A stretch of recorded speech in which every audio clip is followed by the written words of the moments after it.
Good evening, folks. It's Thursday. It's Game Therapy 1000 Insane Worlds. Welcome back to the Goodman Games Twitch channel. My name's Bruce, and once again, I'm here with my buddy Brendan, and we're going to play some Dungeon Crawl Classics. But before we get to Brendan, I'm going to introduce you to some familiar faces and some new faces for the table tonight. So let's get started with Mike, who I believe is going to be playing our cleric. Yep, I am Mike, and I'm playing Rathan the cleric. Welcome aboard. Familiar face number one, we've got Chase, who's going to be playing our warrior. How you doing, Chase? Hi, my name is Chase. I'm playing Fritz the Tipsy. He made barrels, and eventually he wanted to try out what was in them. So, fantastic. Thank you, and welcome back. And Marcus, welcome back yourself. Hi there. It is Marcus Flores. I am going to be playing Perfect Thomason. The elf, former elven forester. I was perfect at that, so why don't I be a perfect adventurer? Super. And a new face to the stream, but somebody very important, the person behind info@goodmangames.com. It's Jess McDevitt. How you doing, Jess? Hi. I'm Jess, and I'm playing Rocky McStoneface. Well, awesome, fantastic. And of course, last but not least, it's Brendan. Judge Brendan, at your service. Thank you all so much for tuning in, and we love having everybody here. And I'm really excited about today's adventure. So if you're watching at home and you're in the chat window, let me pull up my thingy. If you're watching at home and you're in the chat, there are a couple of puzzles are going to come up during this. It is fully okay for you guys to send suggestions out to my players over the chat, especially really bad ones. If you have some really daft ideas that might get them into even more trouble, up top, let's force rank those up, and everything else behind. No, seriously, if you have any ideas or want to help anybody out with any of the stuff going on in today's whatever, by all means, jump on in the chat room. I'm just getting my phone set up so I can actually watch, and before my phone dies, and there we go. Ah, look at this. Everybody is in the house. We're looking handsome. So lovely, everybody. So lovely. Okay, so let's go ahead and talk about, so you guys are all just on your way back from your first ever funnel adventure. You have survived, you have leveled up, you have learned the secrets of all of your trades, and now you're sort of out looking for adventure. So on a hot tip, you are making your way across the wilderness towards the capital city, where you hear there is all kinds of work for people. But before you get there, you come across a township, the likes of which you've never seen before. So as you make your way down the winding path, you see a clearing in the distance. You pass out of the dense woods and you see a town like you've never seen before. This is an entire small village, seemingly made of oversized tongue and groove logs, simply stacked into place with no other fasteners in sight. Each building has been painted red, white, and blue. You've never seen such a colorful township. All is clearly not well. There are several burnt husks that were once buildings, now just ash and blackened timbers. Smoke rises from one pile as if the fire only recently went out. A river runs past the village, and in the distance you hear the peaceful susurration of a waterfall. As you approach the village, you see a woman scurrying between buildings with an armload of what appears to be loaves of bread. She sees you and her eyes go wide. What are you doing out in the open? Come with me right now before he sees you. Come. She runs across the dusty street and into another building. A red, white, and blue door opens up and someone helps her inside. In the distance, you hear the shrill cry of a bird. The sound is immense and it echoes across the village. So she's standing there at the door going, come on, looking up at the sky, is trying to see. We don't know what. What do you reckon, guys? Well, since we just came from our first ever funnel and we lost lots and lots and lots of friends, I'm going to run towards that door. Gotcha. Yeah, I'm with you. I'm with you. All right. So all of y'all run inside, and like the lady slams the door behind you, and she's like, "Okay, I think we got lucky. You can't just be out in Georgetown during the day anymore right now. It's crazy. Oh, no. You don't understand how bad it is here." And And then you hear a woman from behind says, "Excuse me, Miss Scarlet, who are these strangers I've never encountered before?" And she's, "I'm so sorry, Mrs. Mayor. May I please make the introductions? I haven't had the pleasure of meeting our travelers, and I don't know their names yet, but for all of you, this is Mayor Lady Bianca Periwinkle." And she kind of gives you a stiff bow. She's a professional woman, and she says, "How do you do, travelers? I wish I had better tidings for you coming here to Georgetown as it is, but these are dark times indeed going on here in our lovely city of Georgetown."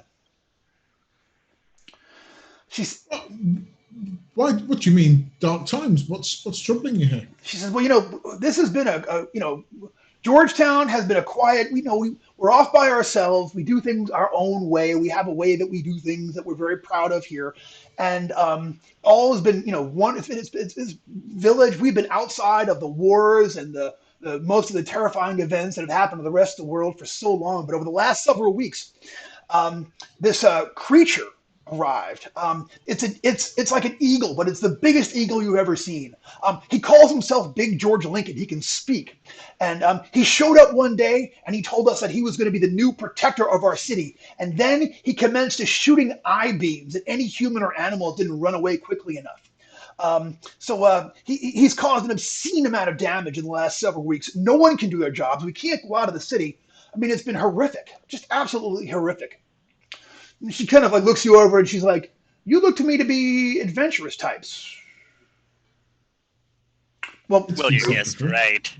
I see. Well, one of the things that that Big George has done is he keeps snatching away gold and valuables from travelers and from our own city and such, and he's not allowing anybody else to do their jobs. And he's burning down houses. He nearly destroyed the giant Lincoln Log factory.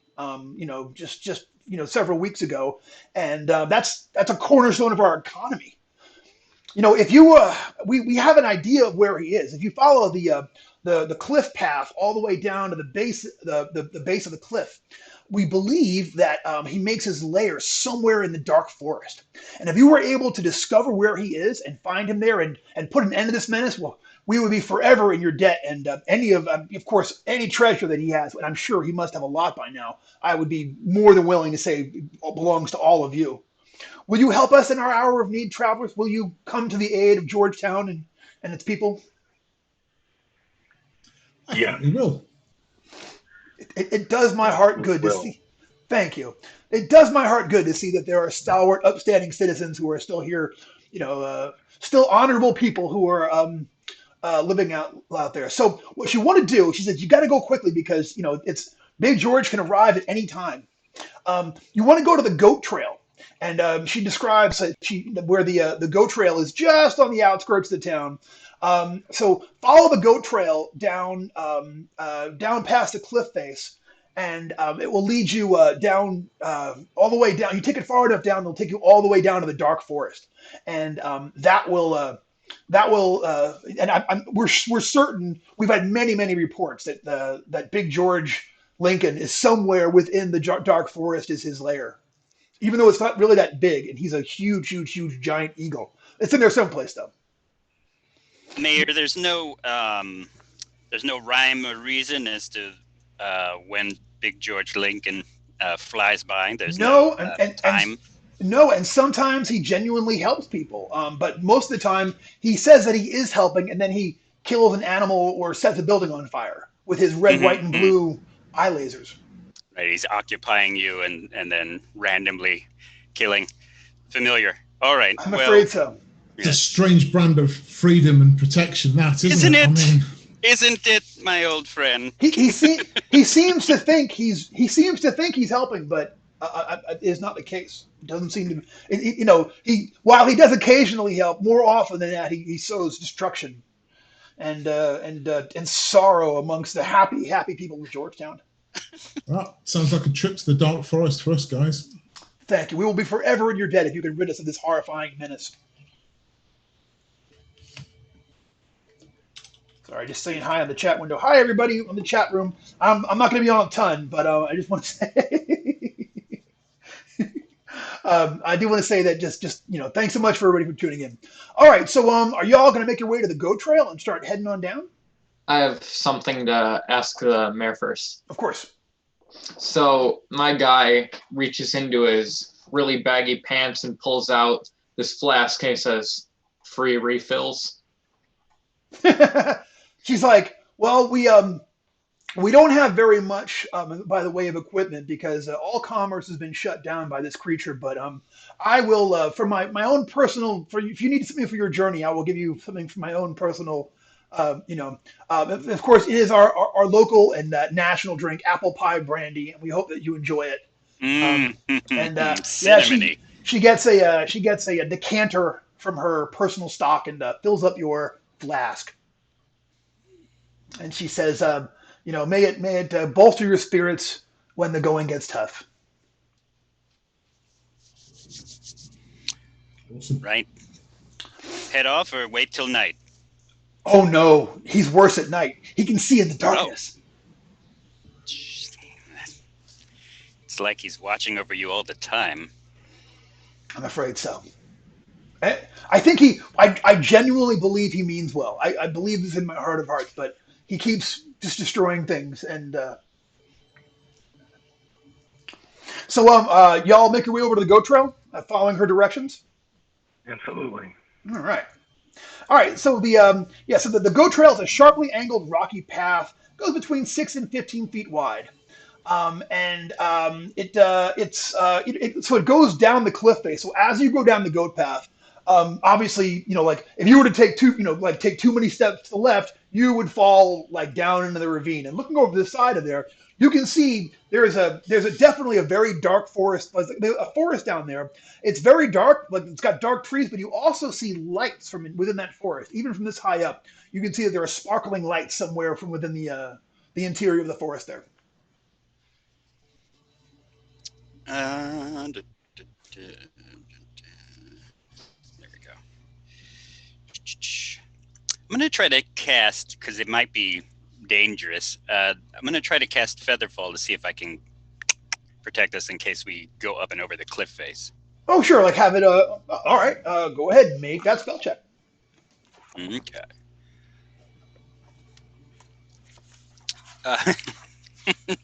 Of course.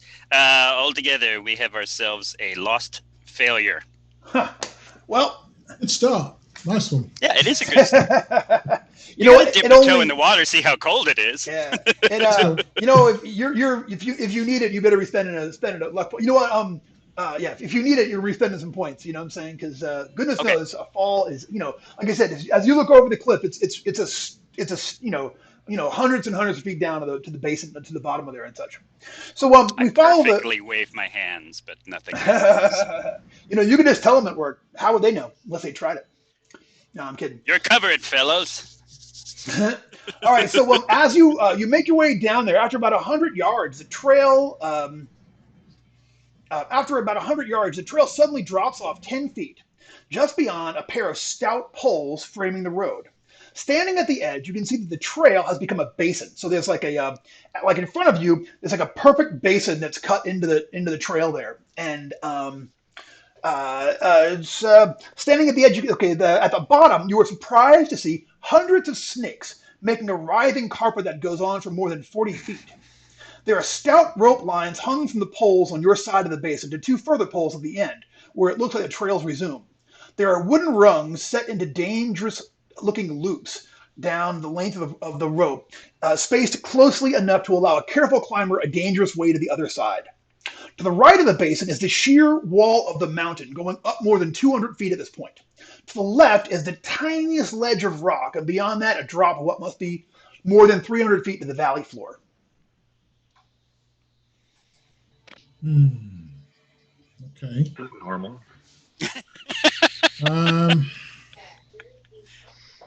So what we could do is, if only we had somebody really agile to nimbly climb across. Brendan, I'm going to burn that luck now to get Featherfall back, at least to have it handy. Okay, well, so you were talking about burning a spell burn point for that. The thing is, it only lasts for a couple of rounds, so it's probably better that you wait until you need it and then hit it. You know what I'm saying? Because it's we'll have to actually start counting rounds. I think it's like since your first level, I think you only get like mean, I don't know, a certain number of rounds, and you want to better to wait until It's really needed. Yeah. Okay. So this is like I'm just trying to picture it. On one side, there's the sheer face of the mountain going up. One side it goes all the way up. Okay. On the other side, it goes all the way down. So if like you go too far on the other side, and there's just a very narrow kind of a wall there. And then in that basin there, it's just completely filled with snakes. Like and the walkway across it's like I couldn't picture it like a ladder, like a rope ladder. Like a rope bridge. Think like Temple of Doom rope bridge, like that kind of thing. You know what I'm saying? Okay, I presume we've got like our adventuring equipment, rope and stuff with us. Yeah, and if there's anything you guys are like should have and think oh I should have this piece of equipment, I will give you a luck check for it. But if that luck check fails, whoever asks, then no one has it. Then no one has it in the party. All right. So do you want to rope me up? I mean, unless anybody else is volunteering. I will. How's your agility, Dirk? I'm a 13, but I have other skills as well, which I don't like to talk about. I will. Yeah, if you want to rope me up, I will try and get to the other side with a fresh piece of rope. Just to reinforce, just to give us some protection if this thing's, and of course, should anything untoward happen to me, you can haul me in, right? I mean, we've got a stout dwarf and a strong warrior. Okay, so Dirk's going to try and shuffle out gently on the rope bridge. Sounds good. Okay, so you start making your way over the rope bridge. Okay. Give me a DC 13 agility check. Nope. It's kind of rickety. You're gonna go ahead and you don't make it. All right. Hang on. 13, you say? Yes. I'm not going to fail at the first hurdle. I'm going to burn. I'm going to burn. Hang on. 10. DC 13, you say? Yeah, DC 13.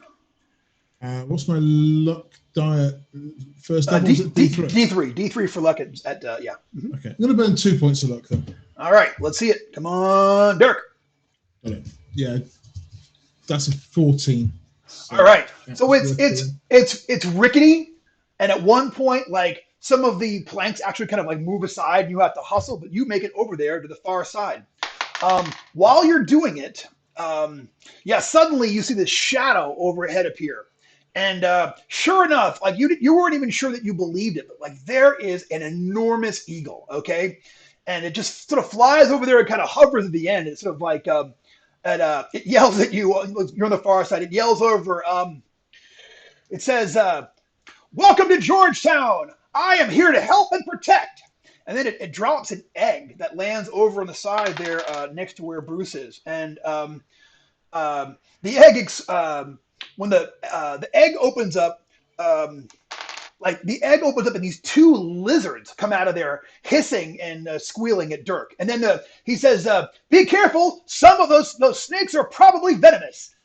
Good day, citizens." And then he flies away. So with you on the far side of the bridge, everybody else on the near side, let's go ahead and get me an initiative check. My pike and lizards are going to go on 5. There are 2 of them.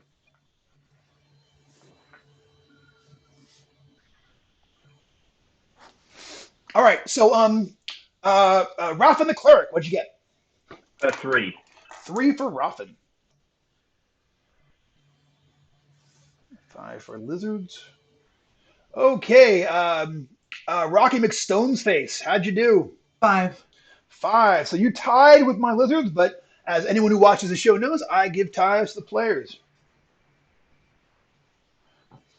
All right, Dirk, how'd you do? 13. 13. Okay, Fritz the Tipsy. 19. 19 for Fritz the Tipsy. And last but never least, Perfect Thomason. It is 12. 12 for Perfect Thomason.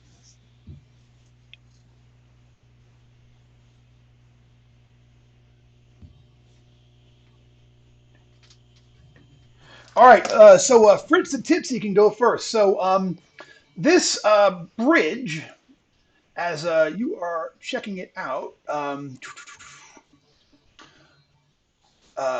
the bridge is goodness gracious. Sorry, I'm trying to make sure I get this distance right. This thing keeps shipping around.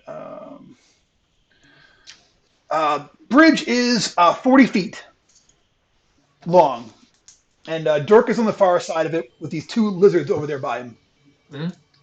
So Fritz remembers the days when he was a kid, and he remembers cooking lizard over the fire. So he's kind of in that hungry mood. So he pulls out his crossbow and aims at one of these lizards. All right. Take a shot at the pica lizard. Go ahead and make me an attack roll. And he's going to try and get a headshot as to not mess with the rest of the meat. Good call. Go for a headshot on the lizard. All right. I want to see you do it. Make me an attack roll. Okay, so that is a 2 on the D die. Okay. So there goes the meat. 15 total. You got a total of a 15. All right, that 15 is going to absolutely hit, so go ahead and roll me some damage. Cool.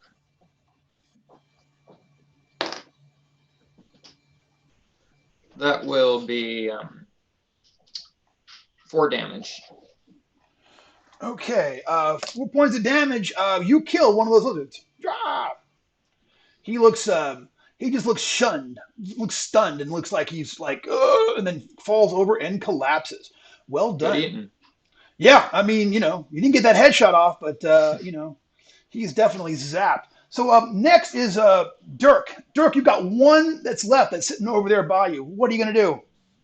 Okay, so sort of nodding or tipping my hat to Fritz, I am going to lash out at the remaining one with my dagger.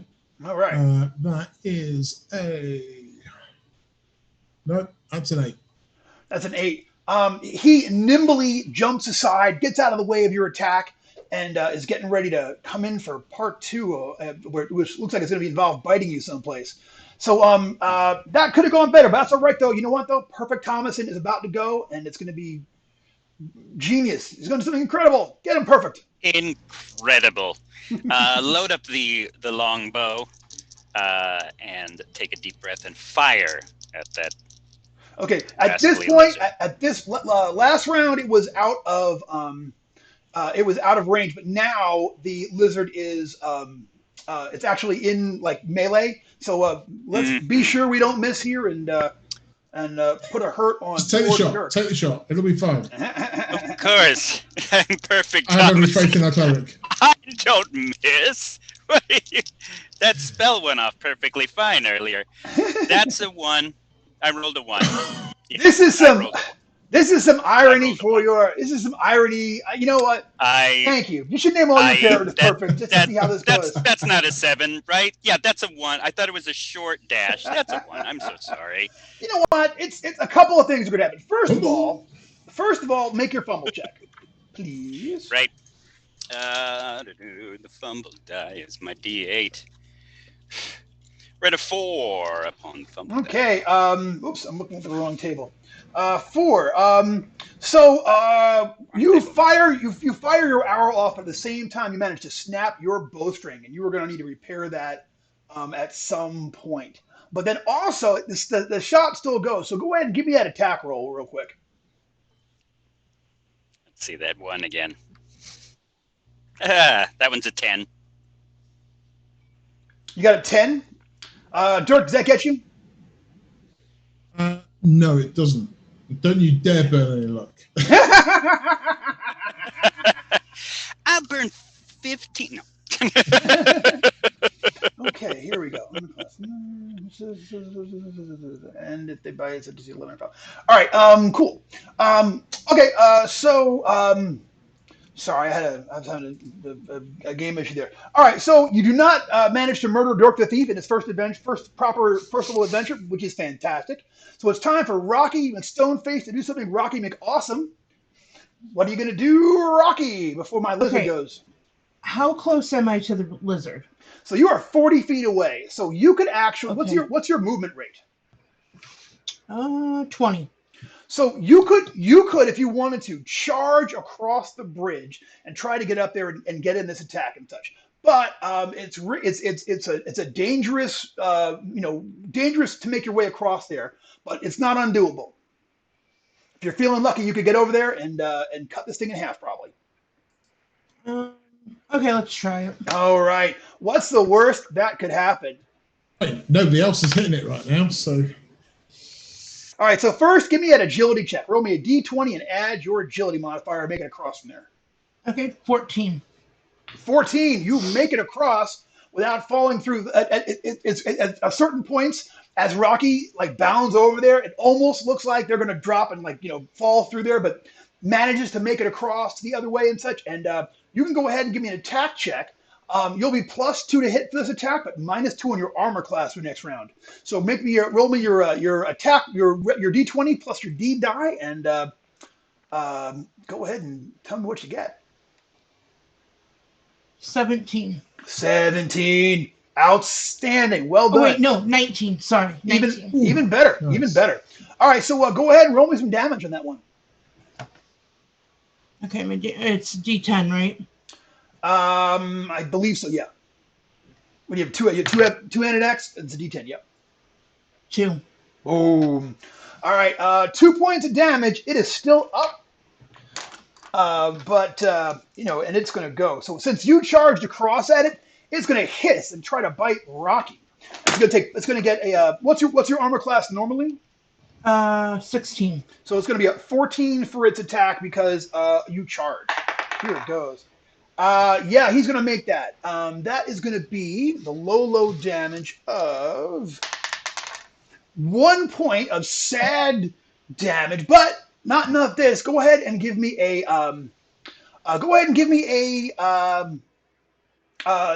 fortitude saving throw, please. D20, add your fortitude bump. 11.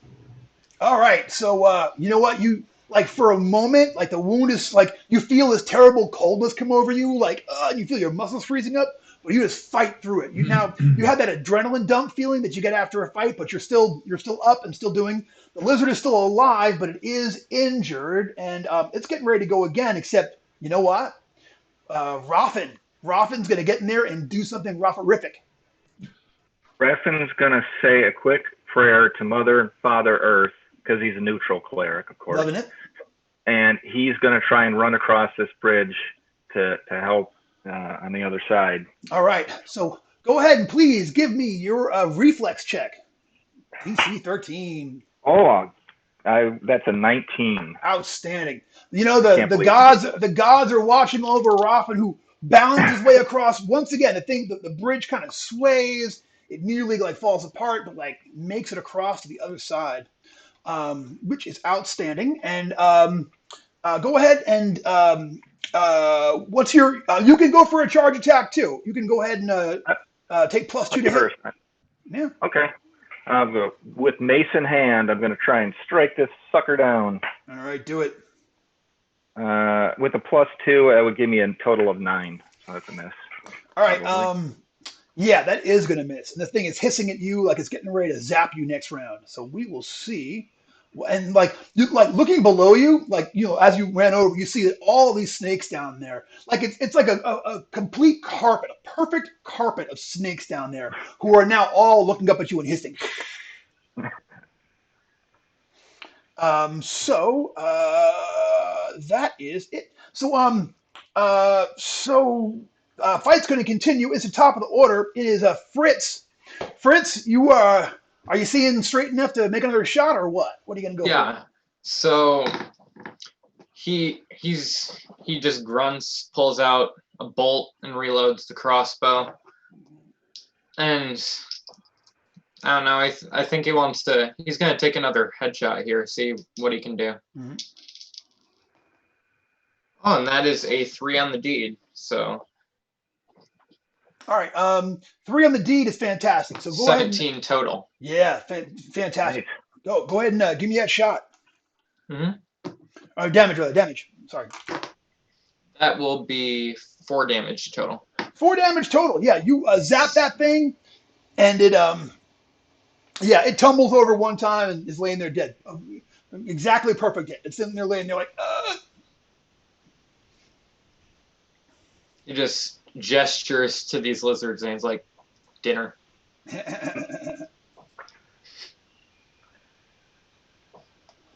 All right.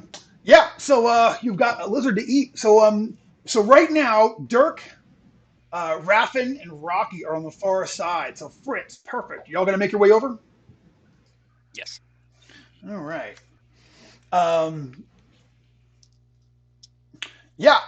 Go ahead and make that agility. If you're going to go across the bridge, make me a DC 13 agility check. Of course, I can do 15. this. Come on, perfect. Don't fail me now. That's a 4. All right. So 2 of these things just shift out of the way at just the right time. And Tom falls down. Perfect Thomason falls down there to the base. And these snakes got a hell of action. They've been waiting on you guys they've been waiting on someone to drop down there. So, I got some snake attacks coming. You were going to take. Of course you do. Of course I do. Let's see. Not the face! Not the face! First one is going to get a 6, and the second one is going to get a 9. Do either of those hit you? We got AC of 11. Okay, so so the way it is, while you're down here, a random number of them are going to attack you every round. This time they both missed, but you are down here, and like every snake in here is now like making their way over to you. Except for there's one in the corner actually eating another snake, like just efficiently devouring one. It's the weirdest thing you ever see in your life. All right, so this is gonna. We really need to make another initiative check at this point. You know what? We can actually just keep. If you want to just keep going on this initiative, like we'll just have to roll it again. Awesome. All right, so let's just call this top of the order with Fritz on top. Fritz, you are still at the far side of the bridge. You see your buddy Perfect is down there, and there are just snakes. Like I said, wall-to-wall snakes down here. Okay, so I'm going to turn towards my other party mates, hold out my hand, and be like, rope. Okay, so we've already got rope. I've already got rope tied or with me, so I can throw you the end. If you want to, we could maybe make a loop so that we could both pull him back up. Sure. All right, cool. So Dirk's got so Dirk actually goes next, so we can just say that you kind of hold action. And you throw that rope across over to him. Just give me an easy strength check. Give me like a 5 or better to get the rope over to him for Dirk. So here's how that goes. Okay, he's like, "I gotcha," but I'm sorry, I shot at you. It's not the worst thing in the world though. The rope kind of lands over there by Perfect Thomason, and so it's not the word. You know what I'm saying? Like he has a rope now. It's not. I don't have hold of the rope anymore. Gotcha. That was a 1. Is that a 1? Nice. Oof! Ouch! I see. Yeah. We're going to trick them into thinking that's the mother snake. I'll hold this up. Perfect. Perfect. That was awesome. All right. Perfect Thomason does not fail you. All right. So so that's awesome. So we're going to continue to move down. Speaking of so it is your turn now. What are you going to do? I am going to. So it's is it a pretty sheer cliff face? Can I run to try to scramble up it? It's 20 feet. The rope. Yeah. So with using the rope, with Dirk's got it on his end, like it's wrapped around Dirk's waist. Okay. So like. You can make a climbing kind of a rappel climb up there with the rope and try to get it there to the edge in safety. However, you're running out of a melee, so I got a bunch of snakes got something to say about it. So here it comes. You are attacked by this round 3 snakes. Right. So boom. That's going to be a miss. That's a hit. And you're going to take one hit, and for 4 points of damage. And yeah, it wasn't great. But you know what, though? All you got to do is make me a saving throw. DC 9 fortitude save. Yeah, dude, fine. How bad can it be? I mean, come on, really? As long as it wasn't the face. It got my calf. Yeah, oh, he that's kind of my got good you on calf. the buttocks. Those are perfect. We got a 13.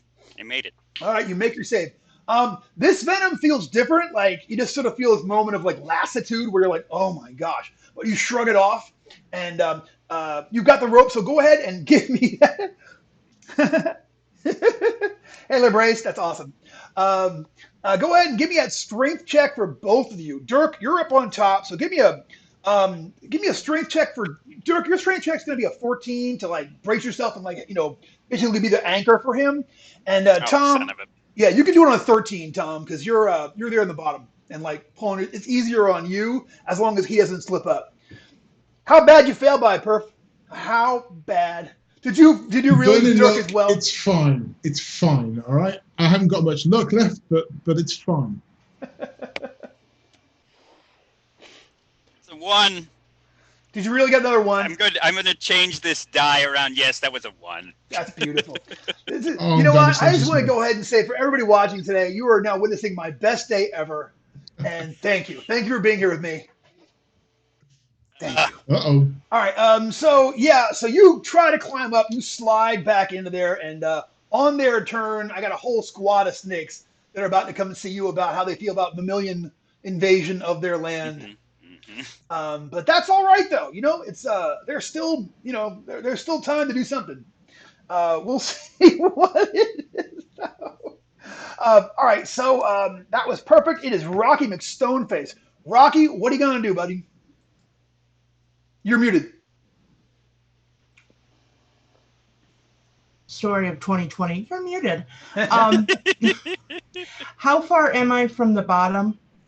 It's 20 feet down to the bottom. I probably should have rolled some damage for perfect, but when you land, you kind of land on a carpet of snakes, so it's not as bad landing there. Oh, good. So. Okay, because I was wondering if I could go down and use my shield to try to bash some of them. Yeah, kind of jump and sort of land and make a platform to land on with your shield. You can if the D die is right. So go ahead and make your attack roll. Nope, I got a 1. You got a 1. On the okay. D die. Oh, on the D die. I was about to say, just crush me, get it over with. 16. All right, so I will say you can. So now you're using your shield and a one-handed weapon. So not your battle axe or like a smaller weapon. But you leap down there. You can still make your attack roll on 2 snakes down while you're down there, and what do you call it? You can still make your attack roll and just see how you do, and add your +1 for your D die. But yeah, you're standing there amongst the snakes now. Okay, so do I do a D14 since I'm using my shield? Yeah, do your D14, but you can also do a D20 with your other weapon too. Like say you had whatever, as long as it's a one-handed weapon, not your battle axe, but a smaller thing. All right. With the +1, I got a 15. Yeah, that's gonna hit. You are going to give me some damage, please. And my damage is D3. Sorry. 3. All right. You take So you actually kill a snake. Woohoo! Yep. All right. Awesome. So it is their turn. So So I'm rolling here. So 3 of them attack Perfect Thomason. Here goes. You're gonna get. I got a 15, a 14, and an 18. Oh, is that 3 hits? That is, and I don't have that many buttocks. Well, what's the worst that could happen? So he'll take the face. Yep. You take a total of 4 points of damage. Sweet. All I'm right. down. Okay. Well, then we'll forestall those saving throws then. Okay. So Perfect Thomason goes down in a halo of snakes that are all over him and are just making mincemeat out of him. And then 3 also attack Rocky this round. What's your armor class? Do I still have the -2? No, that was just for that one round. Okay, 16. Okay, so you are only hit by 1. You will take 1 point of damage, and please give me a Fortitude save, DC 9.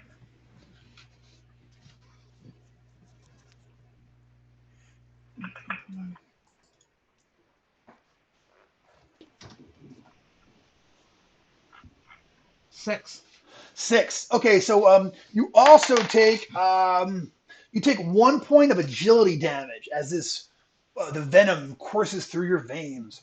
Also, this round, you see that quickly a bunch of the living snakes eat that snake that Rocky just killed last round, and another one, like exactly one snake, gets born this round in the corner, and it looks like it's born, like you actually see it birthing, and it looks like big enough to like it's ready to fight. You know what I'm saying? Like it was born, like, prepared to do this and such.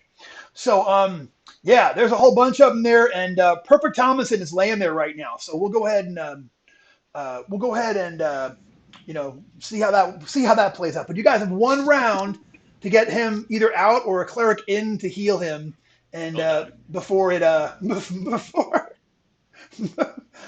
must go and face that far shore. So let's try to not let that happen. Speaking of which, Rothin, it is your turn, my bud. All right, I'm scheming here, trying to come up with a different couple ideas. I had some good ideas, but now I think I'm going to have to jump in the pit. That's the best idea I've heard. Were you going to get in the pit? Well, I got to heal you, don't I? Hey, you can. Yeah. What, just out of curiosity, what are unholy creatures for a neutral character? Well, I am glad that you asked. I was trying to look that up really quickly. I got you. The unholy. I'm gonna say it like I know what I'm talking about. Something. Oh, unholy creatures. I know exactly what those are. Actually, you know what? Mundane animals, undead, demons, devils, monsters, lycanthropes, and perversions of nature like yogs and slimes. So yes, you can actually turn these things with a correct roll. I'm going to try to turn them. They're not really okay. All right. All right. And then maybe scurry down to help him. Gotcha. Can I do that in 1 turn? Yeah, you can jump down and turn in 1 turn. Absolutely. All right. This is going to be tough. It is going to be rough. Right.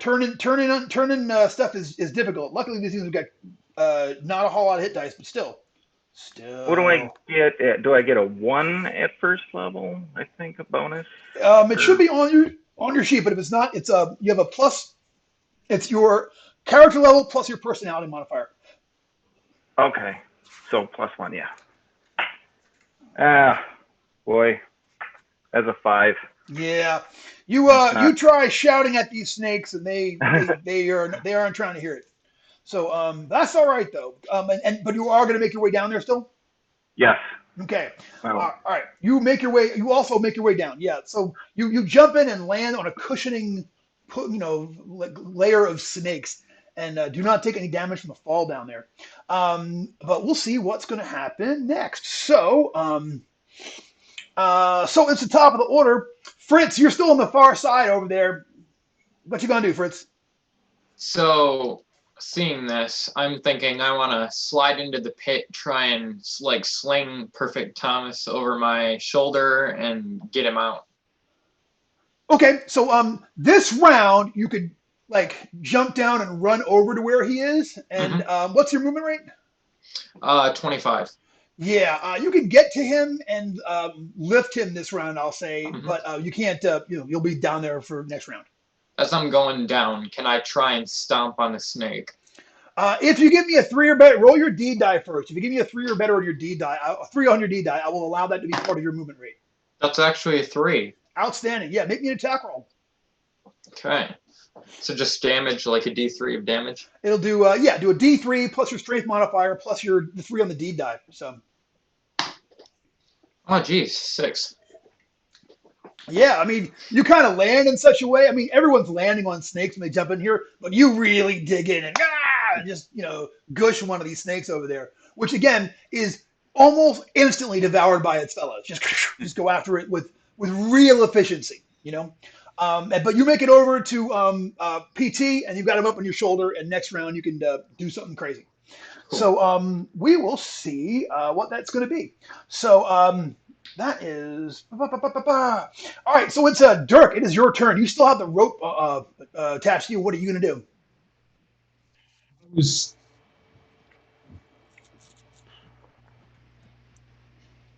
I was wondering about getting some fire down there, but I think no, just trying to get the rope in position to help. Maybe hold my action, other than make sure that they can all see the rope. Get the rope as close to Gotcha. to all right, as possible. You can throw that rope I'm ready down there. to help. Gotcha. When they're climbing, yeah. All right. So you throw the rope down and it like loops and you're ready to brace yourself. And since you spent your whole round bracing yourself to do it, I will give you a higher die when a strength check comes up when someone tries to climb out of there. Sounds good. D24 for your check since you are all geared up for it. Also, all right. Cool. So it is that was Dirk.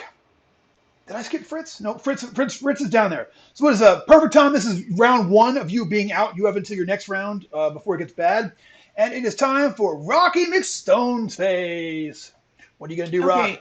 I think I'm gonna take my club and try to bash some of these around us. Gotcha. Try to bash them with the club. I got a 1 on the D die. Oh, good lord! I got a 1 on my action. Yeah. Okay, that is a fumbleia. So go ahead and make me your fumble check, and don't forget if you have a luck modifier to add your luck modifier to that. Guys, listen. So let's just say if we end early, let's just say we'll order pizza and have a laugh, and just we'll just move on. We'll just catch 11. up, and then you got an 11 on your fumble check. Uh-huh. Wow. Oh my gosh. I've actually never killed anyone with this adventure before. This would really be something. You'd be historical precedent. Your wild swing leads you off balance. You take a -4 on your next attack roll. So you can attack with your shield if you want to, but you will be -4 to hit. Okay.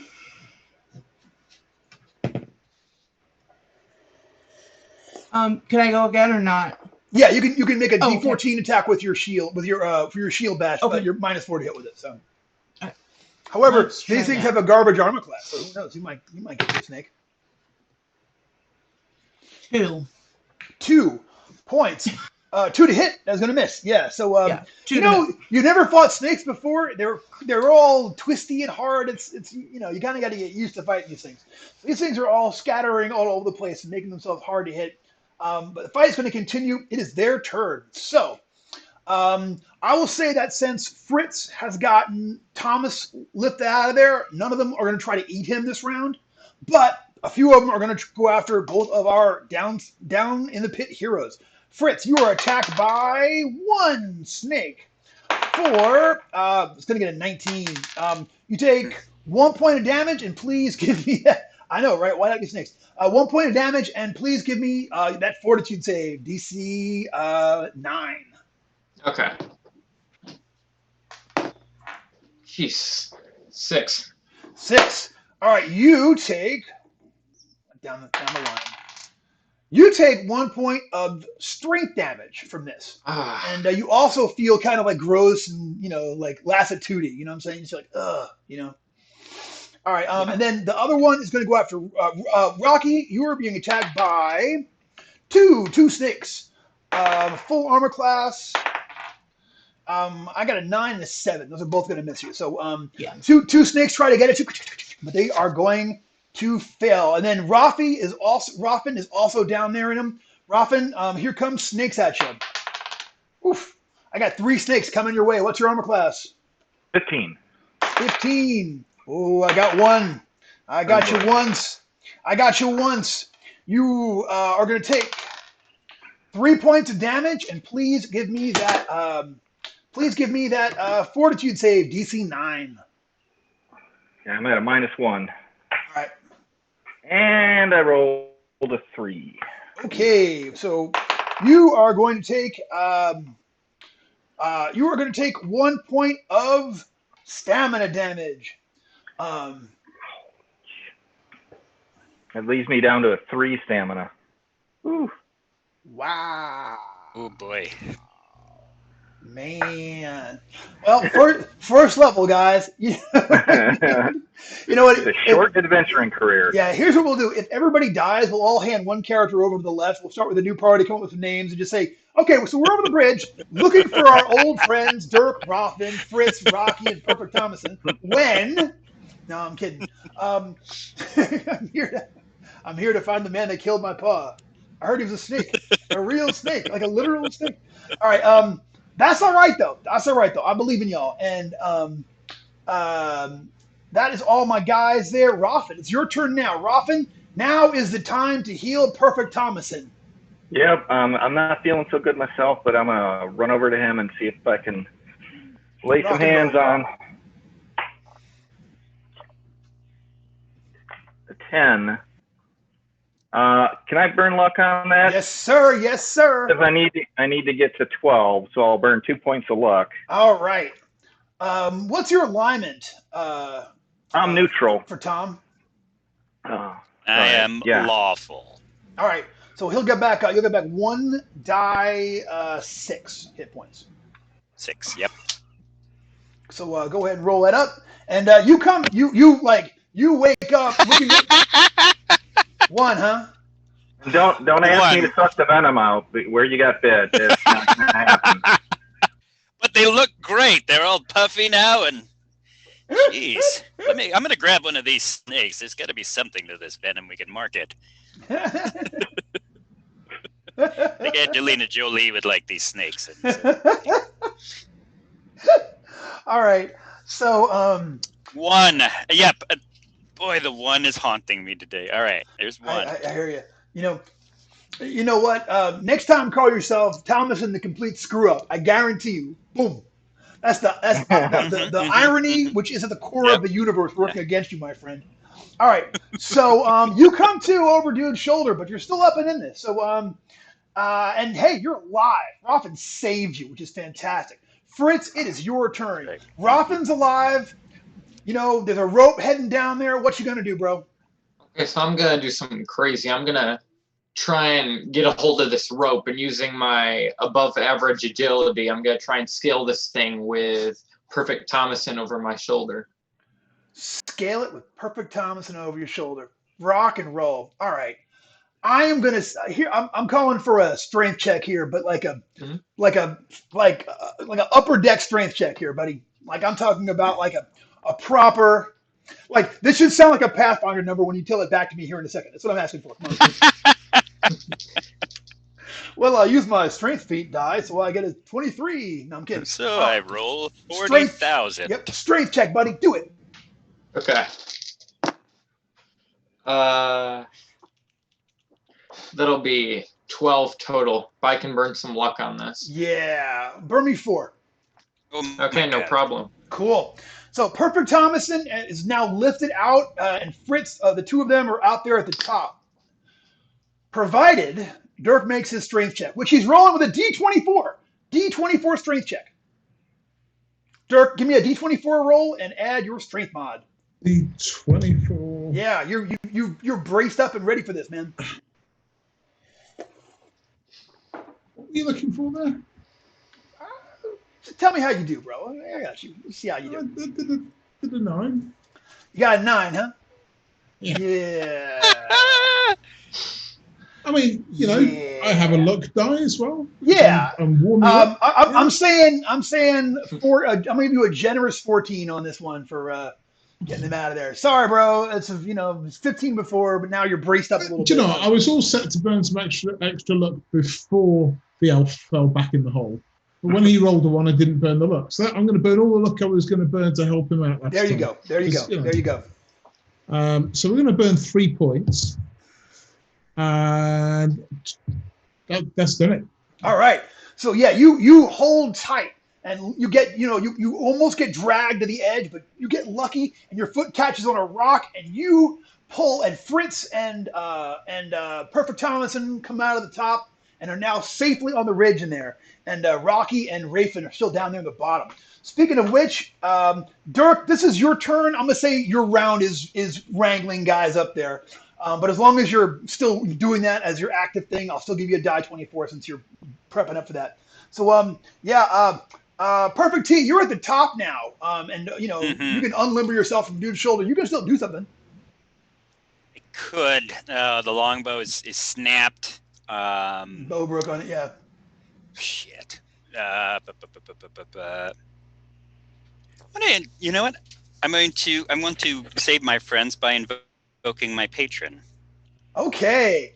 So this is the as of yet unnamed patron that we're yeah. You know what? We're gonna call him your patron is Bonsai. The of patron course it is. Yeah. Mm-hmm. I am a blue blazer. Absolutely. All right, give me that spell. Now, you remember for a invoke patron check, you got to always do at least 1 point of spell burn, which does not count towards the roll. This is 1 point ante-in to get this going, and then you get to then you can do any extra spell burn and make a roll. Okay. So we're gonna spell burn from strength for the invoke patron, and I'm gonna burn 4 from oh no, I'm gonna burn 2 from stamina. Okay, so add 2 to your total roll. Tell me how it goes. I better not say it. Good. There we go. We got 23 altogether. See, there you go, 23. Yeah. So suddenly, That's more like it. yeah. Suddenly, time and time and space completely freezes, and all of these snakes just completely freeze in their tracks. You can look down and you can actually watch as one is being in the middle of being born to replace the one that Fritz killed a second ago. Mid-birth, all time is frozen, but only for these things, giving you plenty of time to carefully get everybody out of there and lift everyone back and get them all up there to the side. And in addition, it's also gonna 23 is a good roll. So everyone's venom damage goes away for 24 hours. So you guys are cured of your poison damage until this time tomorrow, when it will come back with a vengeance. Vengeance, I say. Venomgence. Yep. Venomgence. And and he tells you before you disappear, he says, just don't forget, wherever you go, there you are. There you are. Goodbye. Oh. Fades into the ether, bro. So talented. So talented. He's good at it. All right. I pay 5 gold piece to each of my friends to thank them, and also to never tell this story to anyone else. Hush money is doled out. Yes, I love them. Ralph, Thank you. Please don't tell my parents about this. It's their fault for giving you perfect. Right? It sets up expectations. They should have called you Booger. Nobody ever expected anything much from a guy called Booger. So so Raffin, you gonna do any healing before we move on? Yeah, definitely. I think perfect. What you got? 1 or 2 hit points? I have 1 hit point, my friend. Yeah. Okay. And if I would have burned more stamina on that spell burn, I would have just died.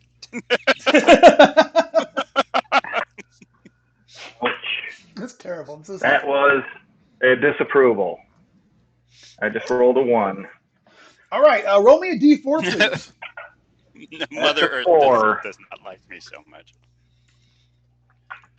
Lowest roll, highest roll. I got a 4. You got a 4? All right. I'm gonna use some GM fiat here. And the gods communicate to you by speaking to you from your inside and such. And they tell you, find a way to free the patriot spirits that are bound within. Do this before you return to the temple. Make it so. So you have been given a guise by these things to somehow free these things called patriot spirits. Who knows what they are? I shall Yes, do is that how you say it? What now? Geese. Is that how you say it? Geese? Geish? I think it's popped up on the Facebook. I saw that yesterday too, but you know what though? I think you only get to say it that way if you're Gaelic. That's like the kind of guy that's like, oh, I heard you went down to Nicaragua. I won't be that guy. You know what I mean? We say geese, it's Geas. You know what I'm saying? Okay. Like I can't. You know, geish. I can't be that guy. Like the one word accent. I'm fellow. terrible. I know. You know, I say that, but get me in a French restaurant and see how I do. All right, let's give this another shot here. All right. All right. That's a negative. Not a failure though. Not a disapproval. All right. Let pick up a point of disapproval.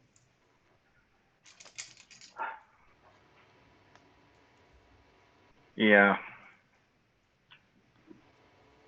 Heal yourself, Raffin. The This gods of the D20 world is does not terrible. know. Bitch. This die is cursed. You know what? Okay. Let's That get is a 16. So bam. 16. There you go. So yeah, you'll get back. I think that's two dice. So yeah, you'll get back 2 die 6 for perfect Thomason. What's your disapproval up to now, Mike? I'm at 3. All right, that's not bad. That's a little bit. You know what? Maybe this is a good time. We should get rid of all of our bad luck right here in this game today, so we'll have good luck going forward in our lives. Maybe that's what we're doing. You know what I'm saying? All right, so you guys are on the Back far up side to it. and are able to continue to make your way down the trail. Beyond the Snake Basin, the trail widens and the incline softens, making walking easier. From your vantage point of the trail, you can look over the dark forest and see the mountains beyond. We continue to make our way down there. Yes. All right. That's the worst that can happen. All right, exactly. You know what I'm saying? I mean, snakes, lizards. Yeah. All right, you guys go like quite a way down the trail, and all of a sudden that shadow comes by again and such, and you look over and like sure enough, Big George Lincon, the mighty eagle, is hovering over you once again carrying a giant egg, and he yells down at you, "Buy war bonds!" And then he drops his egg. 1, 2, 3. He is trying to hit Fritz the Tipsy with his egg. Fritz, what's your armor class? It's an 18. An 18. He is not getting you with that egg, my good friend. And what happens is the egg hits the trail. Just where it does, there's kind of an explosion, okay? And you can see that this egg, the impact of it has hit and like made a burst a hole through this trail. And you are looking into some kind of weird like chamber down there beneath it. And also where it hits, the egg cracks, and there is so the egg goes through the crust of the ground, bursting through, hits the floor of the chamber below. The egg bursts open, and where it was, you see this tiny little red, white, and blue. You're not sure what it is, but like a little, because it's down there on the ground, but a little patch or something like that and such. Looking through the crack in the earth, you see a dusty chamber below. Against one wall is a copper-colored metal door built into the stone wall.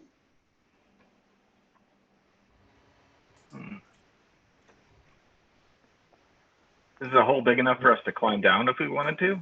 Yeah, it's 10 feet. Yeah, the hole, figure it bursts like a 5 foot by 5 foot rough hole, approximately 5 foot by 5 foot hole in the surface of the ground there.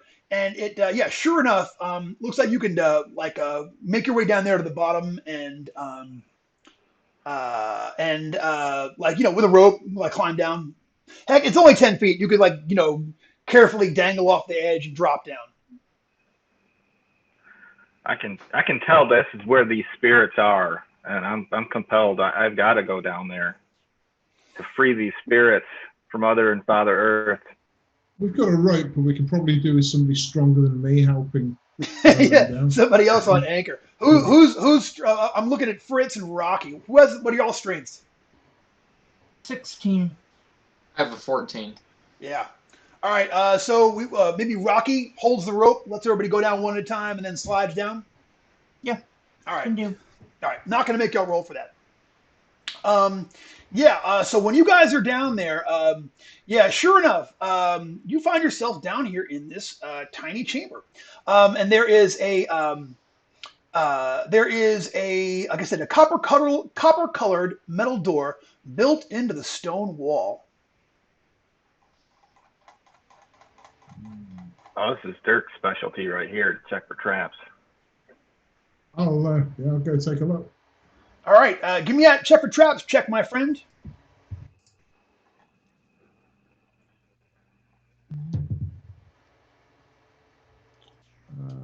That's better. That's definitely wrong. Except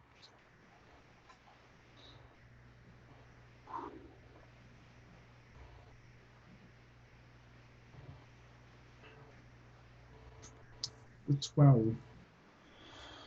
I mean, it was good on the dice until I saw the mod this character's got. You have a minus. I thought I was supposed to be good at checking for traps. You actually find a trap there on that door. Yeah, it looks like the doorknob is set to actually you get up close to the doorknob and you test it with something, and you realize the doorknob has some kind of like incredibly strong adhesive on the end of that. And if you would, you can kind of peel it back off of there and get, you can undo it. But if you hadn't, it would have grabbed you and slammed you. You think? There you go, guys. Trap discovered. That's why you bring me along.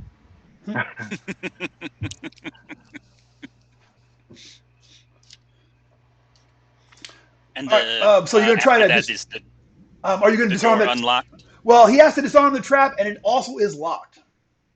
Ah. Okay, sorry. Roll to disarm. Then that was 4. You got an actual 4. Okay, so you're okay, I'll really carefully. And then the knob starts to turn violently and sort of fling your body first to the one side and then to the other.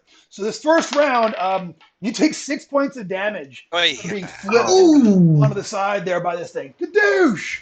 It takes a I steady can't take hand. another one of those guys. Help! You're looking for a strength check to get your hand ripped free from there. Oh, those have been going great tonight. Thanks. This whole thing. So that's a 15 though. Yeah, you managed to do it. Okay. You take 2 points of damage as it peels a layer of skin off your hand as you do it.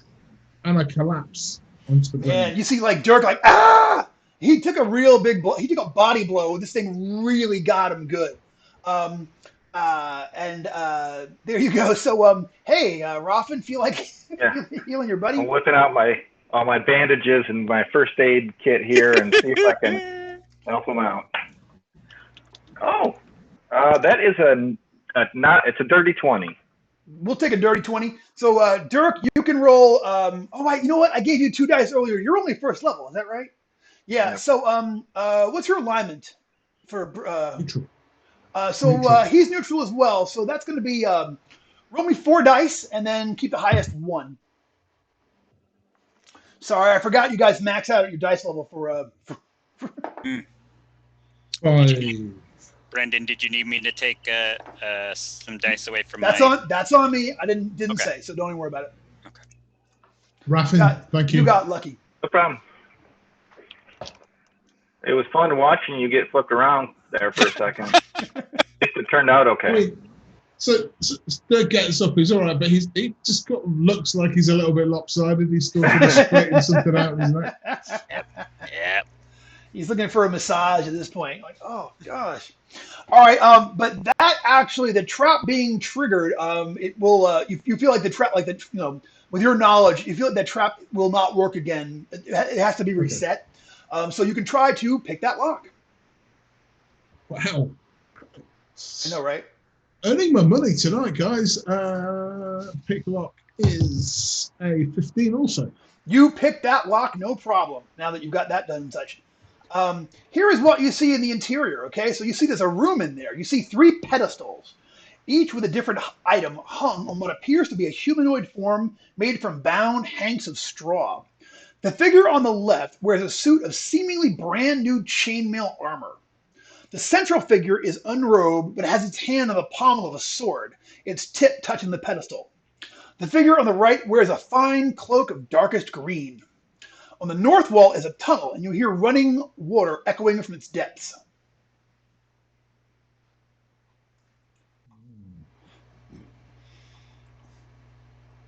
What do you reckon, guys? And the floor is just a rocky floor, or is it a paved like cobblestone or anything like that? The floor down here is like well set flagstones, quality workmanship. Rocky, you're impressed by whoever did this knew their stuff for once. So Yeah. I would like to take out a copper piece and flip it down to see if I can like guess how deep this thing goes. Okay, so you walk over there to the edge of it. Okay, so if you could picture it, like you're looking at the very smooth edge of this very long thing, and from where you can see here, it kind of like goes down and then it sort of like dips up a little bit, and there's water like coming from like jets along the edge of it, like that are sort of like it's making water rush down the edge of this thing. Okay, so when you throw that copper coin in there, and it kind of like hits the water and sort of like gets carried along like a little tiny flat raft, and goes, wah! And like you hear it like making that like it goes on and on and on until you can no longer hear it. I have no idea. I'm just. And you say in the sorry, Brendan, in the center of the room, there's a pedestal with 3 figures, or along the walls There are in the center of the room. It's actually 3 pedestals with 3 figures. Mm-hmm. One which is wearing statues. They're actually they're statues. They're made of it's like hanks of looks like hay that are like straw, that are sort of like straw men. They're 3 straw men. Okay, sort of like built up there and such. And the one has got a suit of chainmail armor. The one has its like straw hand sort of like wrapped around the pommel of a sword, and the other one has a fine green cloak on. Okay. Well, I might as well use my heightened sense to see if there's any other door around. Sure. You can go ahead and you make your way around. Give me a D20 check, add your intelligence modifier, and your elf level. Elf level. Okay. So we're at 14. 14. All right.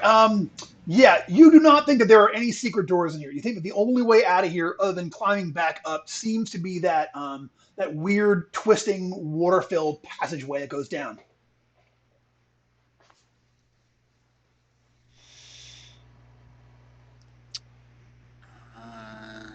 Well, I'm gonna. This time, don't save me. Take out my staff and kind of tap forward and up until I get to the pedestals. Okay, like along the floor. Well, Fritz already walked across the floor when he went over there to check out this tunnel. So at least the floor where Fritz walked is safe. So okay. Well, knowing my luck, I'm still. Double check it. You've been shook. You've been a little shook. Like you still got snake bites. You're like, okay. So you tap your way up there, and you're able to make your way up there carefully to them, and it all looks good.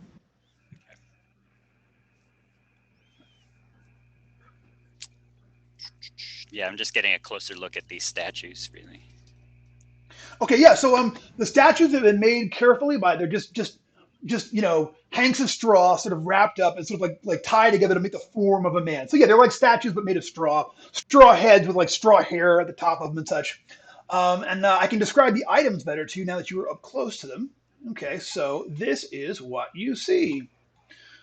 Let's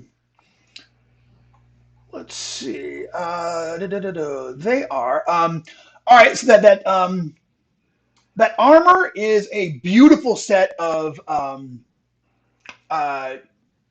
chainmail.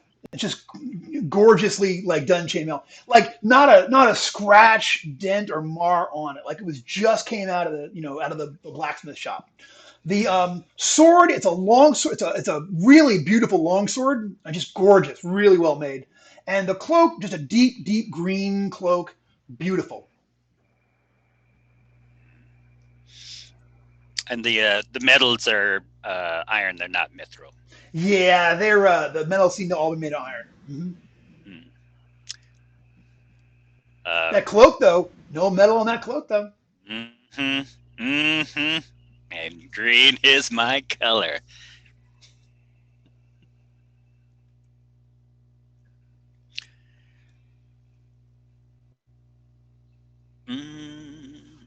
What are you folks gonna do? You got items. If you're watching, my phone's about to die here. What do y'all think they should do? What do y'all think? Y'all are watching in Twitch land.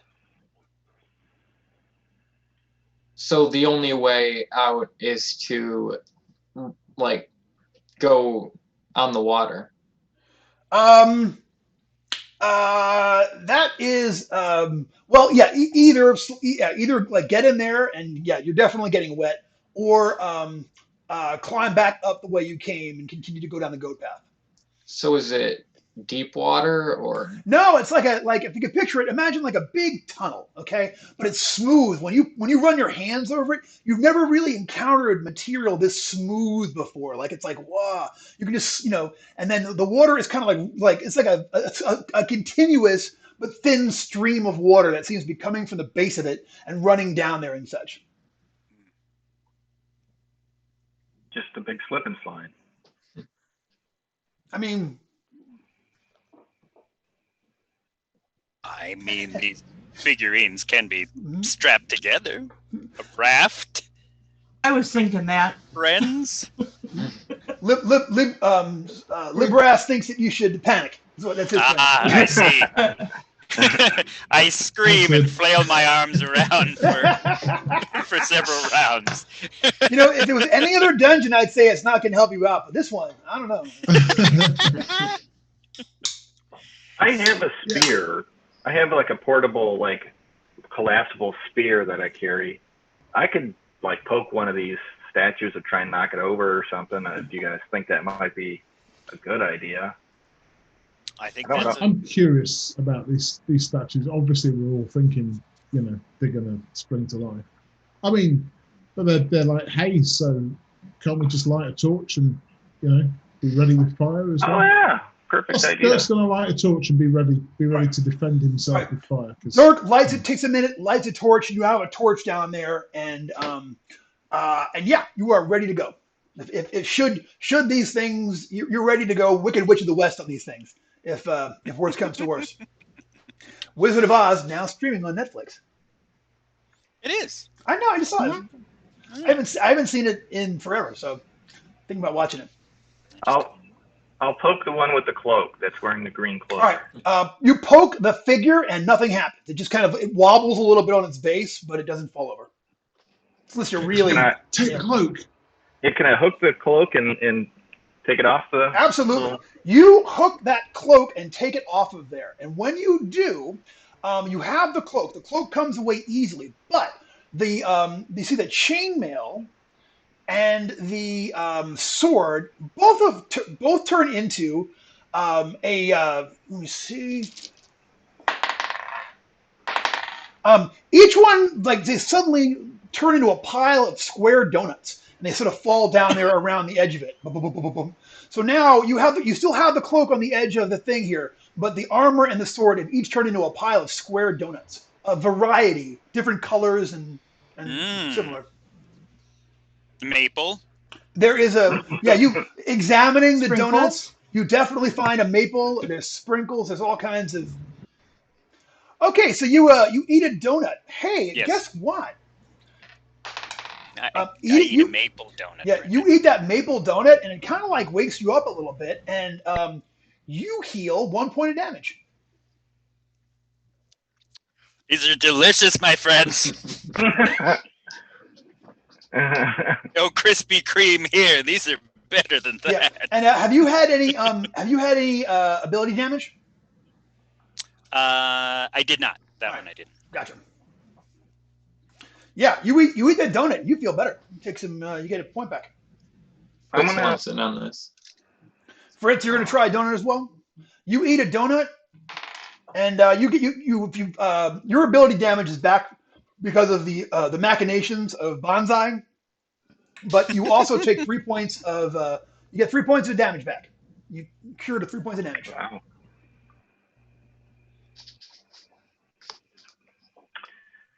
I'm gonna cast Detect Evil on that the cloak. I heard that. You're gonna Well, I cast. just cast it in general. I guess it'll. Yeah. I got you. Go ahead and give me that check. 14. 14 on Detect Evil. That's not bad. That'll work. Hey, you're not taking no bad effects. All right, so on a 14 on Detect Evil, creatures of the opposite alignment, you're neutral. Yeah. So would they have all right.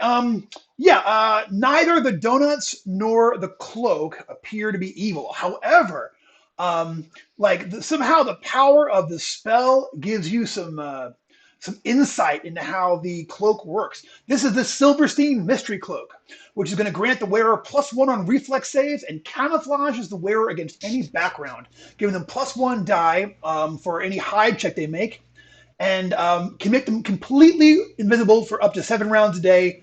Does not need to be consecutive.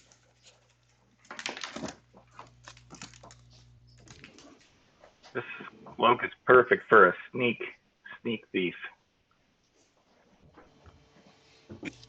I mean, if you've got no use for it yourself. It would just look fashionable on me, but it really doesn't. It would look better on me. I guarantee it. I'm saying yes, it does bring out your eyes, but it brings out my everything. That's okay. You have that right ahead there. I've got donuts. Look at these donuts. Friends, I may donuts. also sample a donut. You take a donut, and that donut's going to heal you back 3 points of damage. Yeah. Sweet. Seeing that Raffin will eat a donut as well. That donut is going to heal you back 2 points of damage. All right. Yes, I summon strong coffee. I summon French press.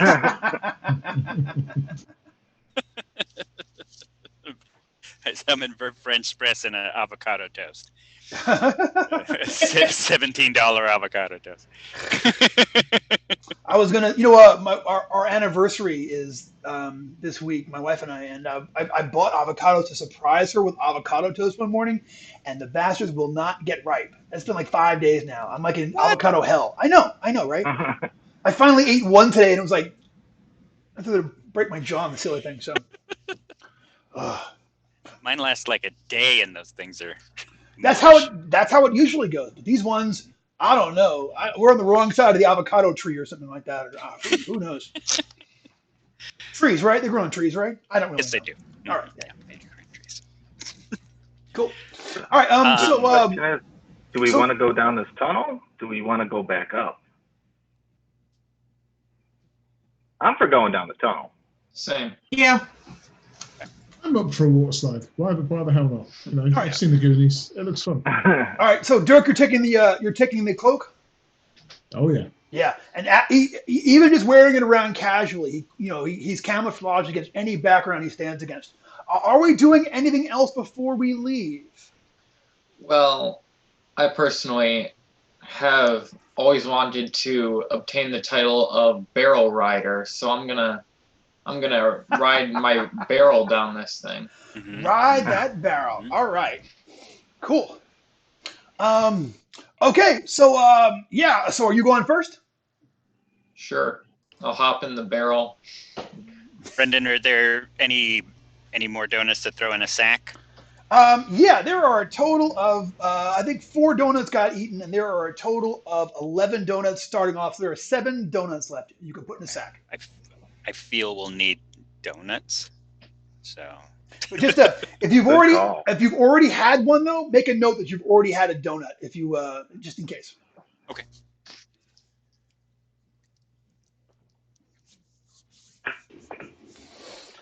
right, so we're all gonna so you guys are gonna go ahead and slide down this thing.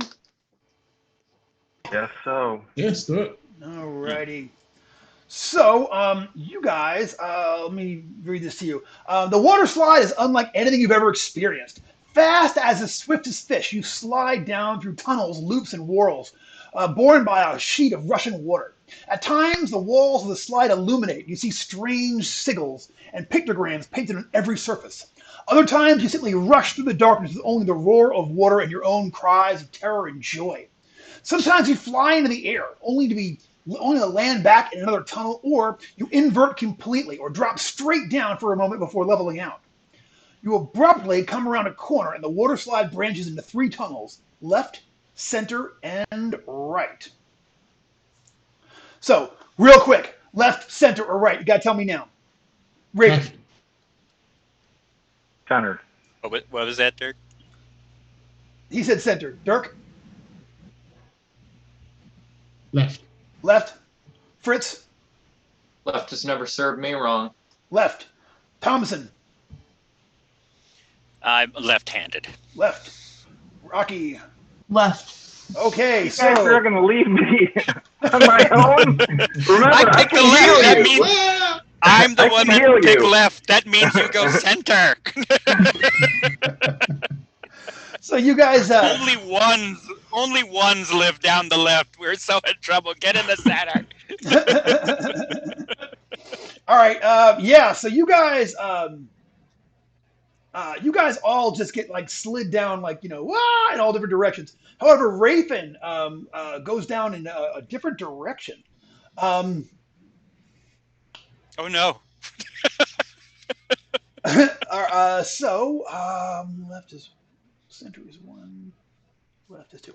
All right, so Raven, when you come out of this thing, okay, this thing actually seems to like the entire ride goes for a while. It's absolutely exhilarating, and for experiencing the water slide, everyone gets one experience point for having done the water slide.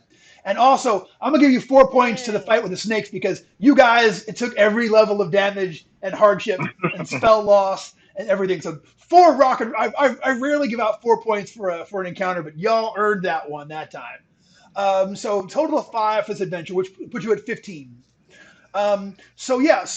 You wind up, Rachel, when you come out, you wind up all by your lonesome at the edge of the forest.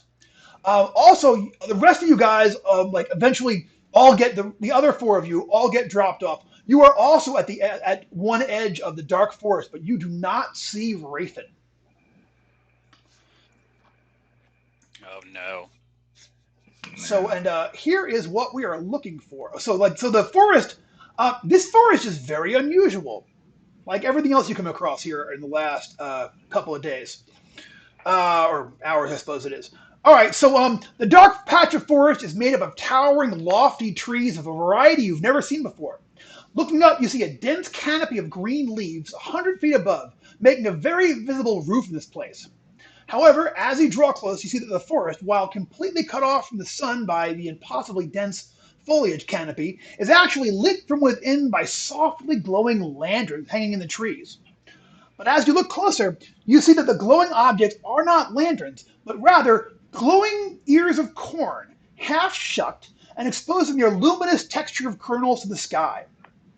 The forest seems to be extremely orderly. Each tree dominates a 10-foot area, and its roots actually grow up to the edge, giving it a slight rim around itself and pushing up against the slight rays of roots from all the neighboring trees on all sides. So, as you look up, each tree kind of like dominates one like almost perfect 10-foot square of forest, and each one has got ears of glowing corn in them. So Raven, in front of you, in front of where you are, you look up and you give it a quick count, and you see that there are 17 ears of corn in the like in the tree up there ahead of you.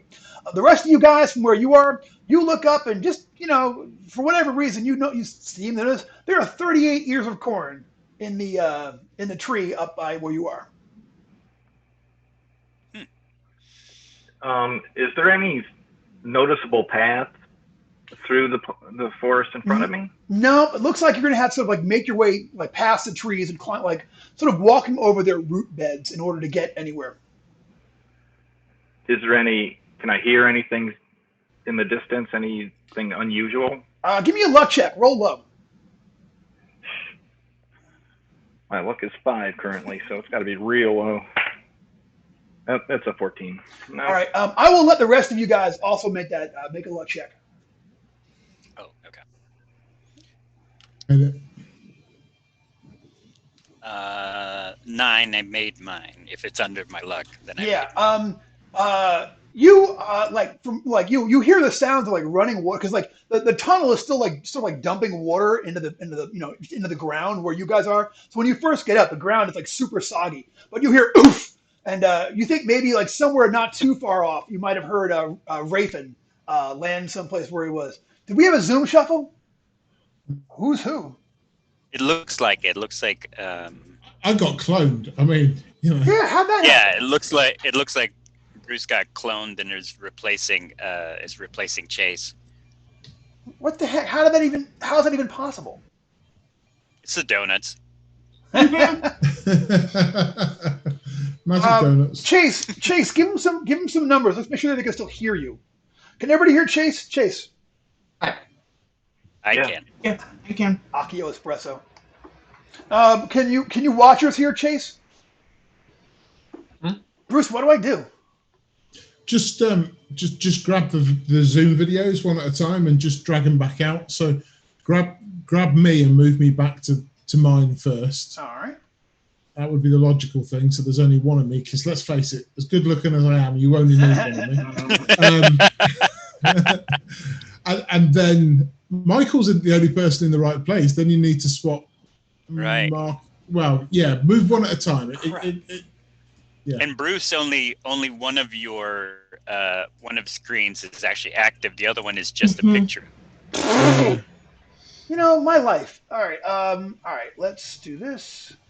Every week, man. It's the joy of Zoom. We love Zoom. It's a great we love tool. Zoom. Zoom is so helpful, but it's you could lose your mind. Bruce, when you slept, was there a pod next to you, like a seed? Is Donald Sutherland near you at any point? Why aren't you moving? Oh, all right.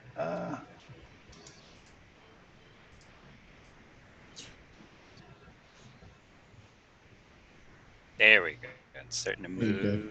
Now grab Jess from Marcus's spot and move Jess back to Jess's spot.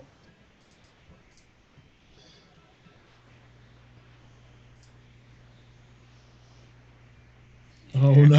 Oh, what the heck? More shuffling and Michael dropped down. Okay. You're gonna want to hang on until Michael comes back. All right. Should we take 5 and grab a quick drink? Is yeah. that a good idea? Let's. This is a fine idea. Everyone take 5.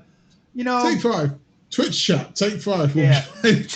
Chase, tell your dad I said you could have your first beer. Just tell him I said.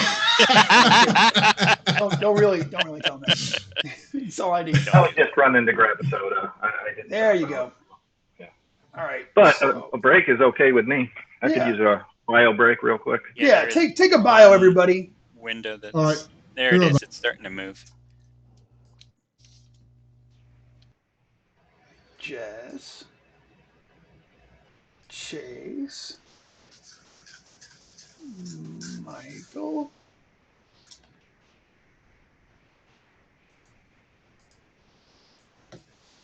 And why are you...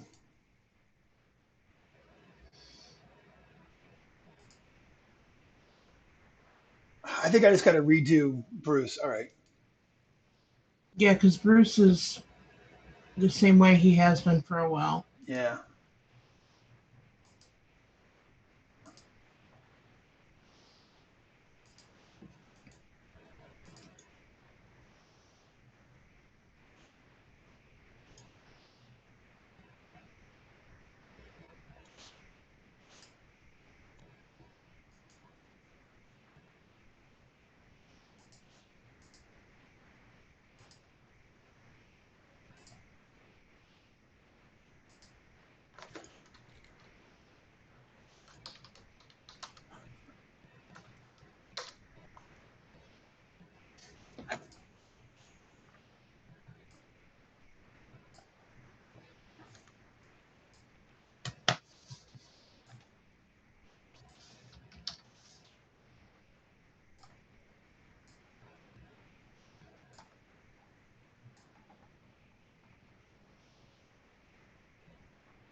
Okay, I think we're back. As soon as mics get back.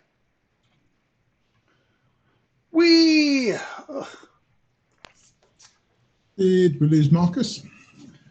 I think he's just wait. Yeah, we still have two bruises. Ugh!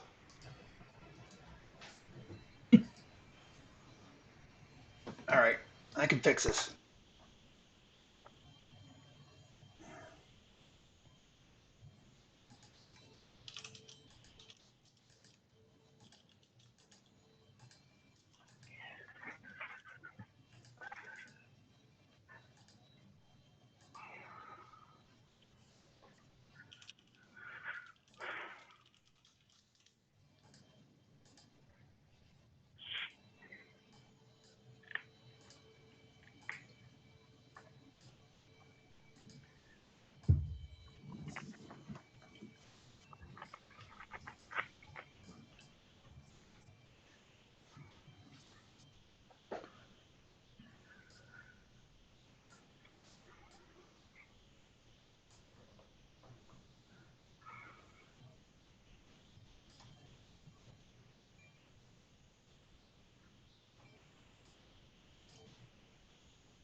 How do I do this?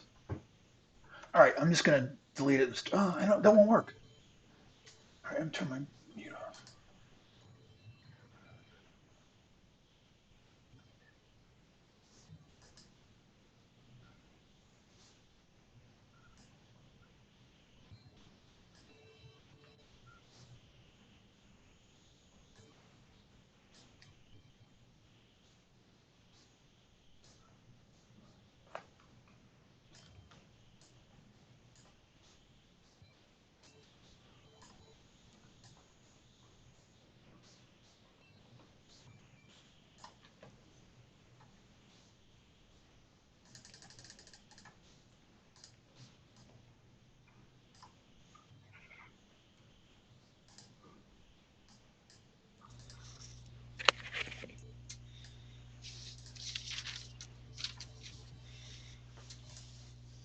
Stuff is happening.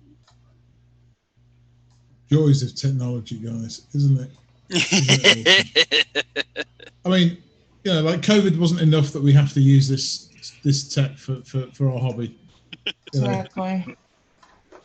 It's a marvelous thing. Yeah. So I'm hoping on November 1st, when we set the clocks back again, that it will reset this whole year. Yeah. Yeah. All right, I'm just gonna.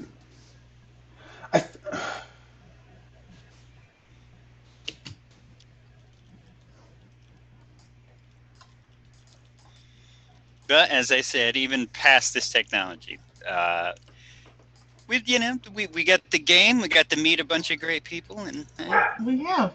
Absolutely. I mean, Marcus, apart from the fact that we've been in the same city without, ships are passing them out and all that, in fact, the same store, but yeah, we wouldn't be gaming together. We wouldn't have gamed together, 2 or 3 times now. So, That's right. And okay, whilst we're waiting, who's looking forward to Bride of Cyclops Con? Because I am super excited. I am. Yeah. And I just found out that Marcus is playing in my DCC funnel, which is going to be an absolute blast. Oh wait, it's a funnel? Oh no. It's a funnel. Yeah. Yeah, I think the Brace in chat has played in it, so I don't know if she's got any feedback. But that was a fun session. It's a work in progress. And I'm also going to be running Acting Up in Lankmar, which is one of my favourite Lankmar modules. I ran that like half a dozen times last year, and I just that one and Madhouse Meet I'll probably run the most, but I'm super excited. So anyway, enough about me. What's everybody else up to? Chase, what are you up to? Go on, Mike. What are you doing? I wanted to get into Harley Stroh's big beat 'em up thing, and I managed to get a spot in that, which sounds really cool. Nice. I'm in the tournament. I got it second place for Cyclops Con. I was on the second place team. So we're hoping we got a full 5-person team this time. We were short a person.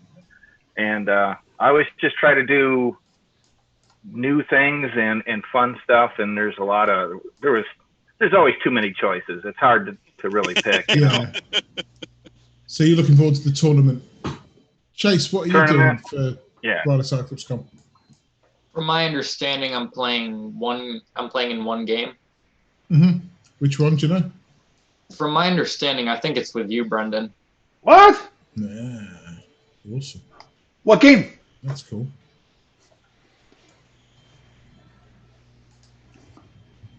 And I think we're nearly there. Brendan, you just need to get Marcus's video down a layer or two. Yeah, I'm pretty much right in there. Just a smidge. Perfect. Brilliant. Here we go. These things are set to Good job, Brendan. Massive shout out to Brendan, because he is not only judging the game, he's handling the stream tonight as well. So normally I do the techie stuff, and I'm taking it easy tonight and just, you know. You just play it. That's awesome. To be fair, I get to play every week. It's always good fun. Right, but I do feel for Brendan. Thank you, mate. Well done. You're very welcome. You're very welcome. Glad to have everybody back. I want to shrink this down so I don't touch anything, because I know if maybe it was me. Okay. All right.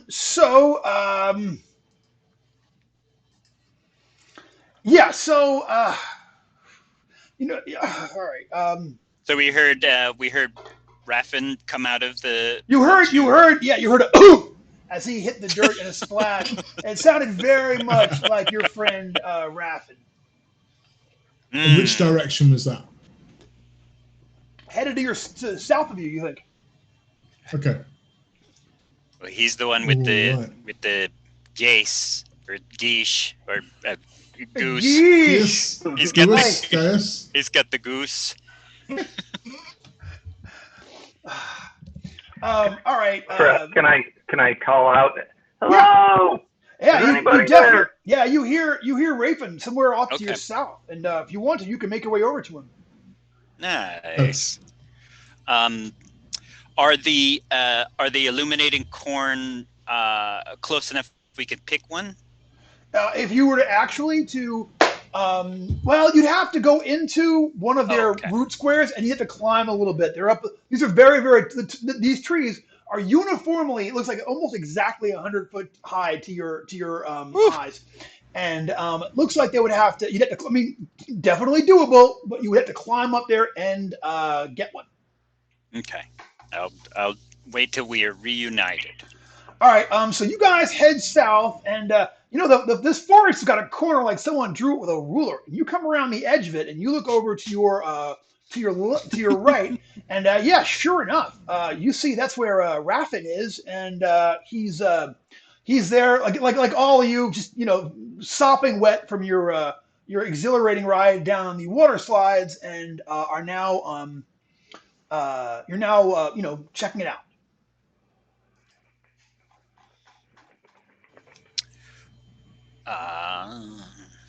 Gosh, I don't know that it's worth it.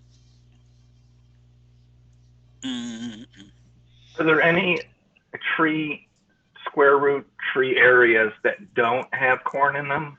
No, but you look around, and all of them have a different amount of corn. Okay, so it's time, gentlemen. I sent y'all an email earlier with a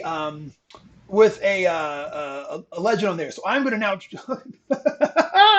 I'm going to change the scene now so you folks at home can play along with us. And maybe when we come back, it'll look right. All right. So open your emails now, and you people at home, this is what they're looking at. So you guys are all down here. The water thing drops you. When you guys find Rathan, he is there in front of where it says position 1, in front of where it says like position 1, where it drops you guys off in front of that one square there. So each one of the trees that you look at has a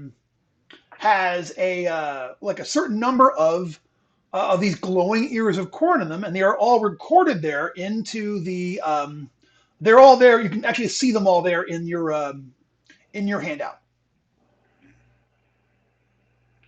And you folks at home, you guys can feel free to chime in if you have a thought or whatever. There we go.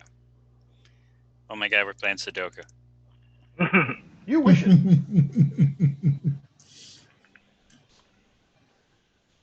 Yeah, those numbers don't work. What's the star, Brendan? You can't see in that far to see Okay. that star Okay. from here. I love the art on this. I know, right? Isn't Yeah. that fantastic? Yeah, that's a lot of fun. I'm so fond of this adventure. So but when we're all done, I'll get into the adventure a little bit. I'll talk about it. But from now, that is what y'all see. So the one right where it dropped you off, each one of those shows how many Ears of corn around ears of it. corn are in each one. Yep. And we're in position 1, correct? You are in position 1. Yeah, you're right there. Okay. Hmm. I don't know about you guys, but the star looks pretty interesting. The question is, what do the numbers mean? Is it an even and odd thing? Is it a division thing?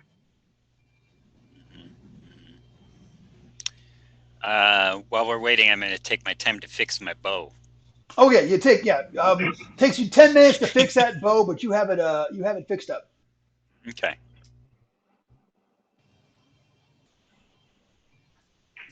Well, we don't.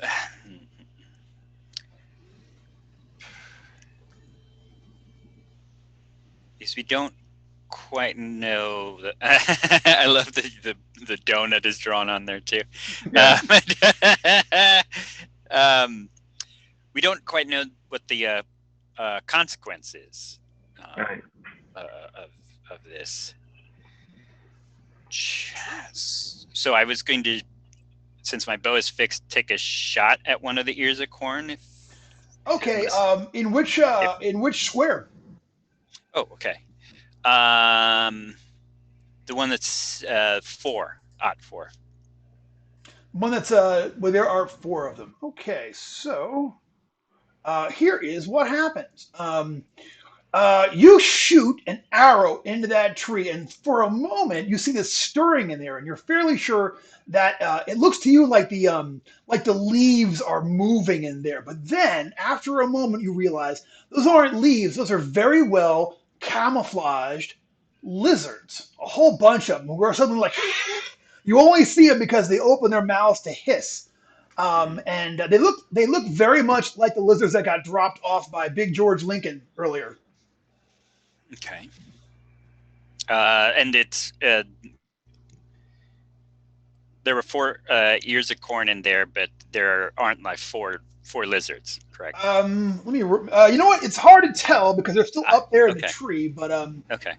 you can tell there's multiples. You can't. There's not. But you can't tell if there's 4 or not. So. Okay.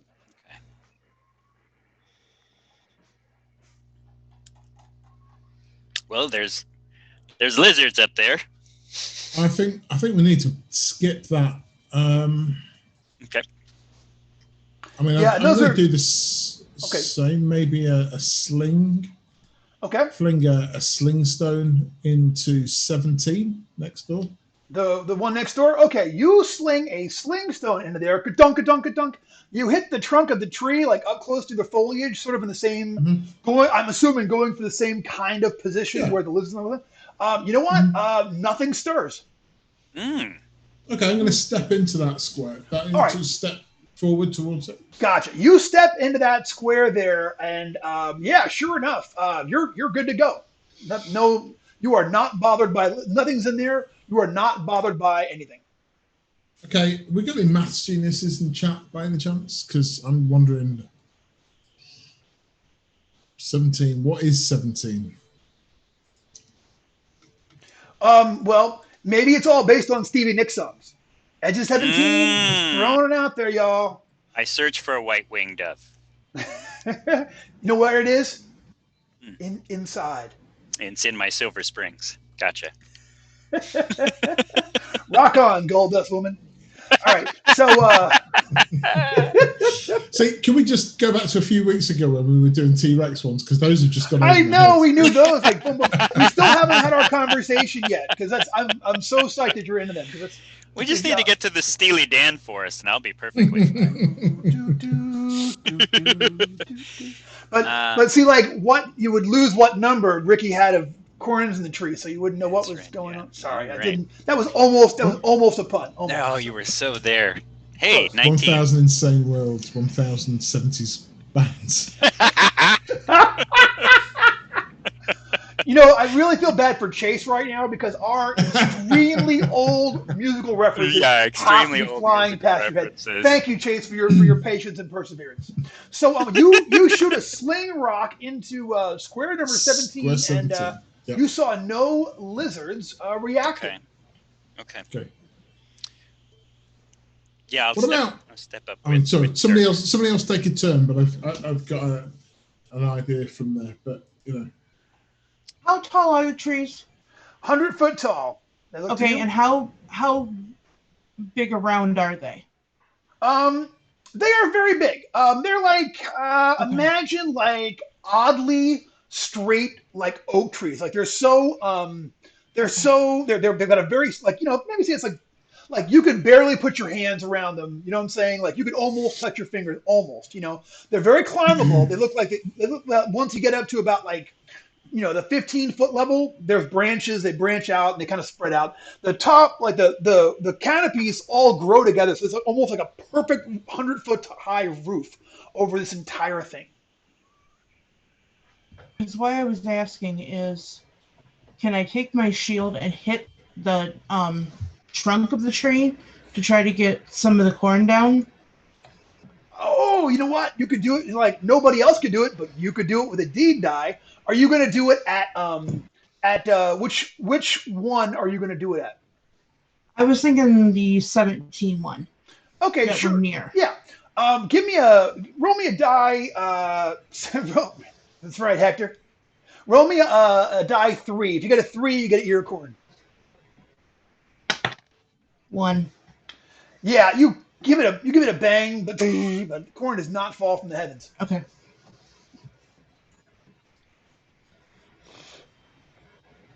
Come on, is there anybody from Iowa in the chat window? You must have an opinion. The corn maze. Well, I don't think it's prime numbers. So 17 is a prime number, 71 is a prime number, but those don't. 71 doesn't branch off into any other prime. Well, 23 is a prime number. Trying to see if there's a path. 61 is a prime number. I'm going back and forth because I don't have all these prime numbers memorized. So if you're watching, what's the definition of who can define a prime number for the people watching at home? It's like it can only be divided by 1 in itself. Is that right? Yeah. Yeah. So prime numbers, a number that can only be divided by 1 and itself. They're always finding new super high prime numbers. Every once in a while, you'll hear. Last year they found a prime number.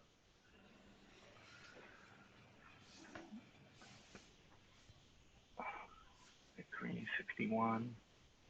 Where does 61 go to 81?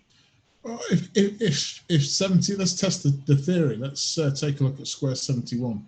If we're in 17, 89's prime number. That's kind of going in a direction. 79's prime. So that whole line is primes.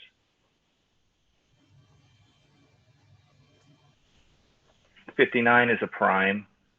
So that's a path to go from 17 to 11, then all the way left to 79, and then 59 is a prime. Okay. 19 is a prime. 84 won't be. 5 is prime. 3 is prime. 7's prime. 2 is not. 2 is a prime number. Okay. Yep. So 2, 17 again. Mm-hmm. To 9, to the star. There's a path to get to that star. let's try that. You call them out, Mike. Okay, so you're in gonna order. See if we can. all All right, so Mike, you're going to go from 17 to 11, 11 to 91, Right. 91 to 23, 23 to 61, 61 to 89, 89 to 79, 79 to 59, 59 to 19, 19 to 5, 5 to 3, 3 to 7, 7 to 2, 2 to 17, and then where? To 9, to the bottom, down to the right, and Okay. then down right to the star. All right, so you go through 9. Oh, go ahead. Go Yeah. back. You said something? No. As long as we can go diagonally. I mean, sure. You know, it's a forest. When you step into 9, though, you got lizards raining down from the trees. Oh, no. Go ahead and give me an initiative check as 3 lizards leap down there with real anger and such. So, lizards are going to go on 11.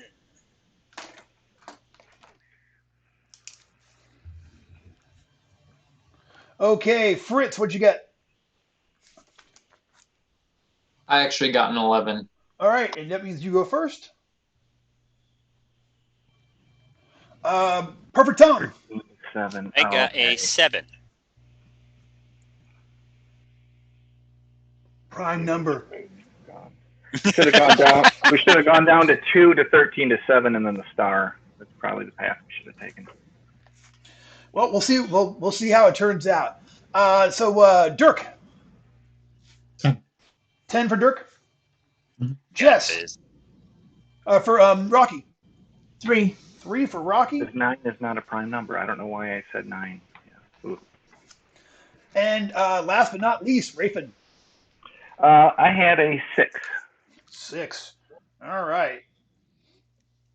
And we're getting more lizards for Fritz to eat. I mean, it'll be all right. All right. Fritz, Good looking hungry. Yeah. So Fritz, it's your turn, and there are 3 lizards here, hissing and angry looking. Okay, so I'm just gonna do my thing. Go for a headshot. All right, go for a headshot. Save the meat. That will be 10. A 10 is going to hit. Give me some damage. What'd you get in your deed die? 1. Yeah, so there's that. But you still hit it. So that's 3 damage total.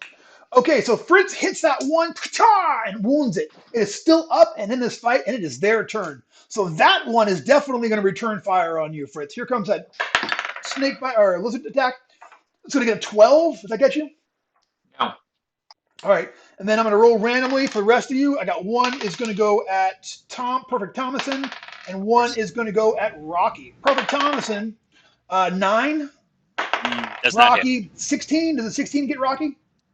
That is my armor class. Okay, yes, you are going to get bit.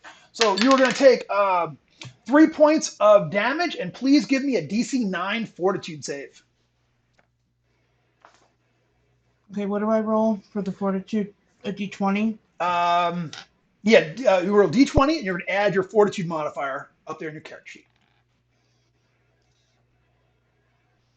12. 12, yeah, you make it. So it's like last time where you feel as like venom kind of like, for a moment, you just feel this terrible lassitude. You just feel so tired. But you're like, heck no. I've had enough crap today with these lizards and snakes and whatnot and such. You get mad and shrug it off and don't take it. Well done. All right, and that's it. It is Dirk. I got 1 wounded and 2 unwounded venomous lizards there. I'm going to go for the wounded one with my dagger. All right, get him. That is a 11. 11. That's a hit. Give me damage. Sweet. Oh, goodness. 3 points of damage. All right, you kill it. Take it out. There are 2 left. Perfect Thomason, it's time. You had your contact with the Beyond. Maybe now. Maybe it's gonna flip your life. Right. Do it. Going after a long sword, skewering it through. That's a 3. I did everything I could, bro. I tried. I know. tried. Look. It's all for show. I know. I love it. And it's so funny that I want you back every week at Perfect Thomason. You know what I'm saying? Like, I'll eat a mushroom. What's the worst that can happen? Right, yeah. Rafin, it is your turn, bro. And then it's Rafin and then Rocky. Okay, I'm going to bop one of them on the head with my mace. The technical name for that move is the Little Rabbit Foo-Foo. But go ahead and throw it out. That's a miss. I rolled a 6. Okay. All right. That's okay, though. You know why? Because Rocky McStone's face is mad. Real mad. Bit by a lizard. There's glowing corn up ahead. Why? Get him. There's 2 of them left. What are you going to go for? I'm going to try to do with my club. All right. Club. Gotcha. That's called the St. Patrick. So, or the Springfield. Anyone? Springfield? Yeah. Yes. 16. 16 is going to hit. Go ahead and give me damage. Don't forget to add your die damage on top of everything.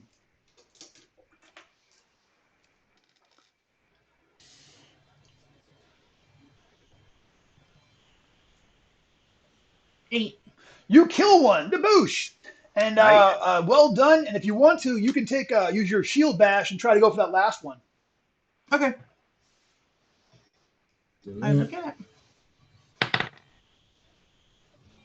6. 6. 6 is going to miss. So it's the top of the order. Fritz and then Lizards. Fritz, you got one chance to kill this thing before, and I mean it. I'll bite you and envenom you. Okay.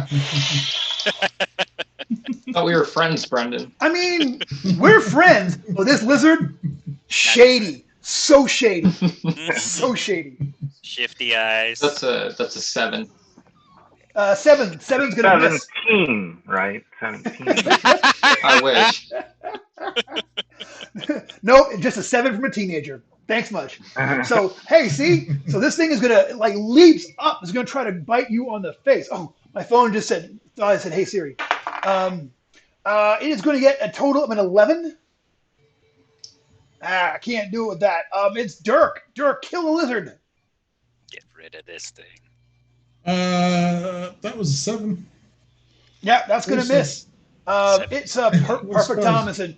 Redemption song. Redemption time. Come on now. Here it is. Yeah, that's an 11. Beautiful. That's a damage. Roll me some damage. 6. Boom! Perfect Thomas. Perfect Dumb Thompson thing. steps up and slashes that last 1.5. Kills it. Well done. See? Okay. Now I know where we need to go. We can just bop over to square number 2. Okay, so you step into square number 2 and nothing happens. No lizards attack. And then where do you go? 13 to 7 to the star. Okay, so well done. So you guys make your way all the way in there. And you know what? I think for figuring that out, right, Ruffin, I'm giving you a point of luck for the game for today. And a point of luck, you could use it somebody else's game at some point. Y'all all heard me say it. I called it. Anyone got a problem? Email me, brendan@goodman-games.com. We can discuss. It doesn't go away when we roll a 1, right? Coming right. No, it's not fleeting luck. No, that's if I use fleeting luck in a game, I have to pay Mike Curtis $10. It's a part of our understanding. I'm playing. All right, so yeah, that is what you see. Sure enough, you make it that center plate, that center spot there, okay? The tree in this section of the dark forest where the star is different than all the others. It's an oak with 2 stout branches nearly horizontal to the ground. You see deep claw marks on the larger branch as if it's been gouged over and over by enormous talons. The grass is patchy and the ground has been scorched in several places. The rest of the guys do need to climb up. I mean, it's obviously where our eagle friend's been roosting, right? Do we climb up, or do we? I mean, maybe do that's going to just sort of circle the tree. No problem. Looking for secret doors or give me a D20 and add your call it like a check for traps. This isn't really check for traps, but you can go ahead and add your check for traps modifier on this check. Without wanting to be a be that guy, can I use my pick lock modifier instead? Because this is a really bad thief. This is a really this is meta and out of character. I have a -2 for check for traps. So Do you really? Yes. Oh, was it your turbo intelligence? Yeah. I'm sorry about that, man. You know what? I didn't even notice he had a 3. It's all right, man. If we were admit, I can this walk along with you too for using my elven secret door. Yeah, I mean, this is DCC. Yeah. I just rolled a 19 on the dice. So, yeah, you can go ahead. Yeah. You know what? You know, with a 19, it doesn't matter. When you get up, you see that the one branch with all of the claw marks on it has got a hinge on it, and you can see there's a hinge at the bottom of it that looks like it will allow you to pull that branch down. I'm going to pull on the branch then, right, with my elf friend watching my back, obviously. Gotcha. All right, you pull on it, and like you're like hanging off of it. You don't feel like it's enough weight. Rocky, Fritz, give me a hand. All right, so the bunch of you guys all jump up there and grab we're all pulling on Dirk. It takes a couple of seconds, but yeah, with everybody working together, sure enough, there's a loud click, and this whole branch like goes down. And when it does, this entire 10-foot by 10-foot of section earth lowers down into the chamber below, into like a pillar of stone, like a loud grating sound. The section slowly descends a total of 30 feet, like dropping you off into a chamber lit by strange glowing stones set into the ceiling. The chamber is 60 foot by 60 foot and shadowy. On one wall, you can see a huge tapestry. It might have once been a flag, but it has so many laser burns on it that you can't be sure. You also hear a strange moaning from the shadowy corners of this room.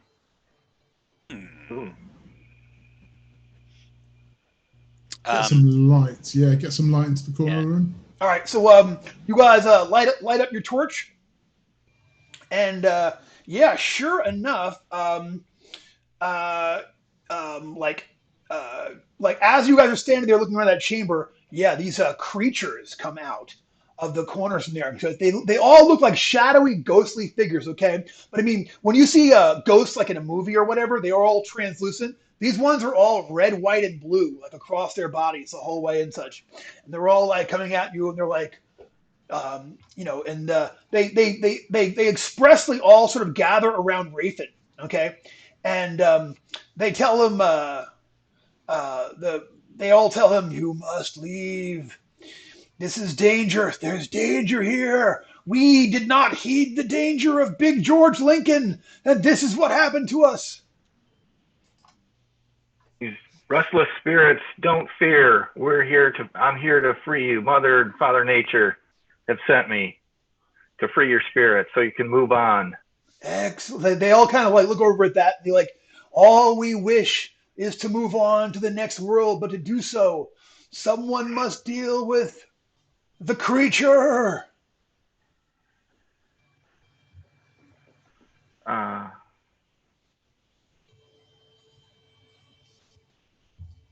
I'm thinking.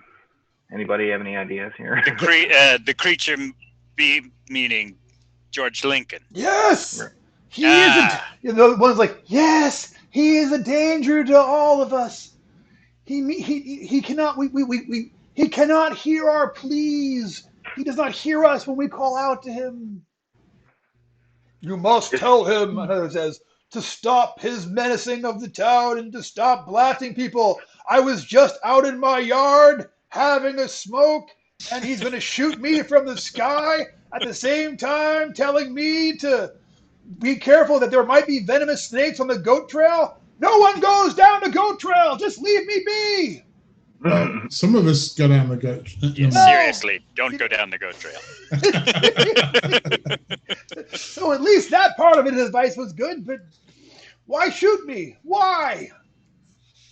Is George Lincon underground here, or is he up in the tree? This is his chamber. Somewhere he is hidden somewhere within here.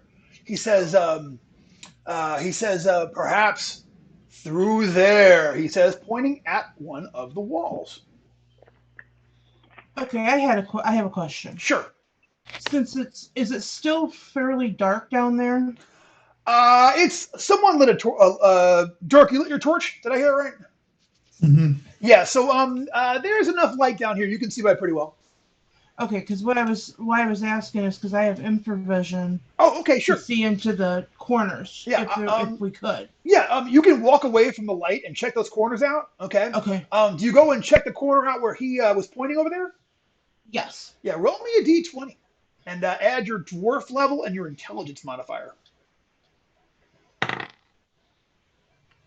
16. You know what? When you make it over to that corner, yeah, sure enough, with your very sharp dwarvish eyes for underground stuff, you can see that there's one panel of wall where there's a seam around the edge of it.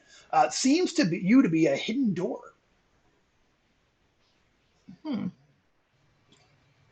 Well, I'm going to tell everybody else what I saw and ask what they want to do. Well, I think we've got to go that way. Maybe we don't have to fight George Lincon. Maybe we can try to talk to him. You know? Cool. Yeah.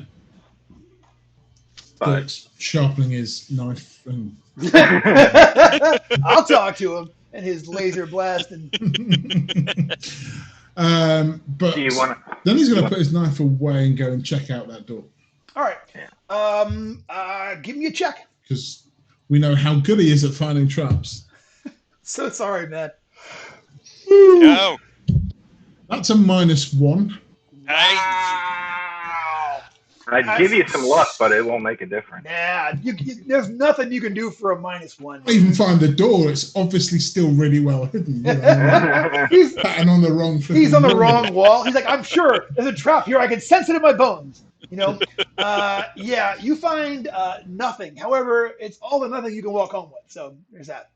And that is what you see. All safe, guys. Here you go. Yeah. Must be like my feather fall, right? Oh gosh, guys, I left the thing up the whole time. We were still in the. Hey, if you're still watching and you just looked at that puzzle for 25 minutes, thank you for sticking in. I guess it wasn't up too long. All right. I just realized. Oh, puzzle's still up. But we're back. All right. Yeah. And it's a panel of the door that can get kind of pushed in. Yes. Mm-hmm. Oh, and then chat one. Okay. Yes. Yes, you can push in through that and Step back, old friend, and push it with my staff. Okay.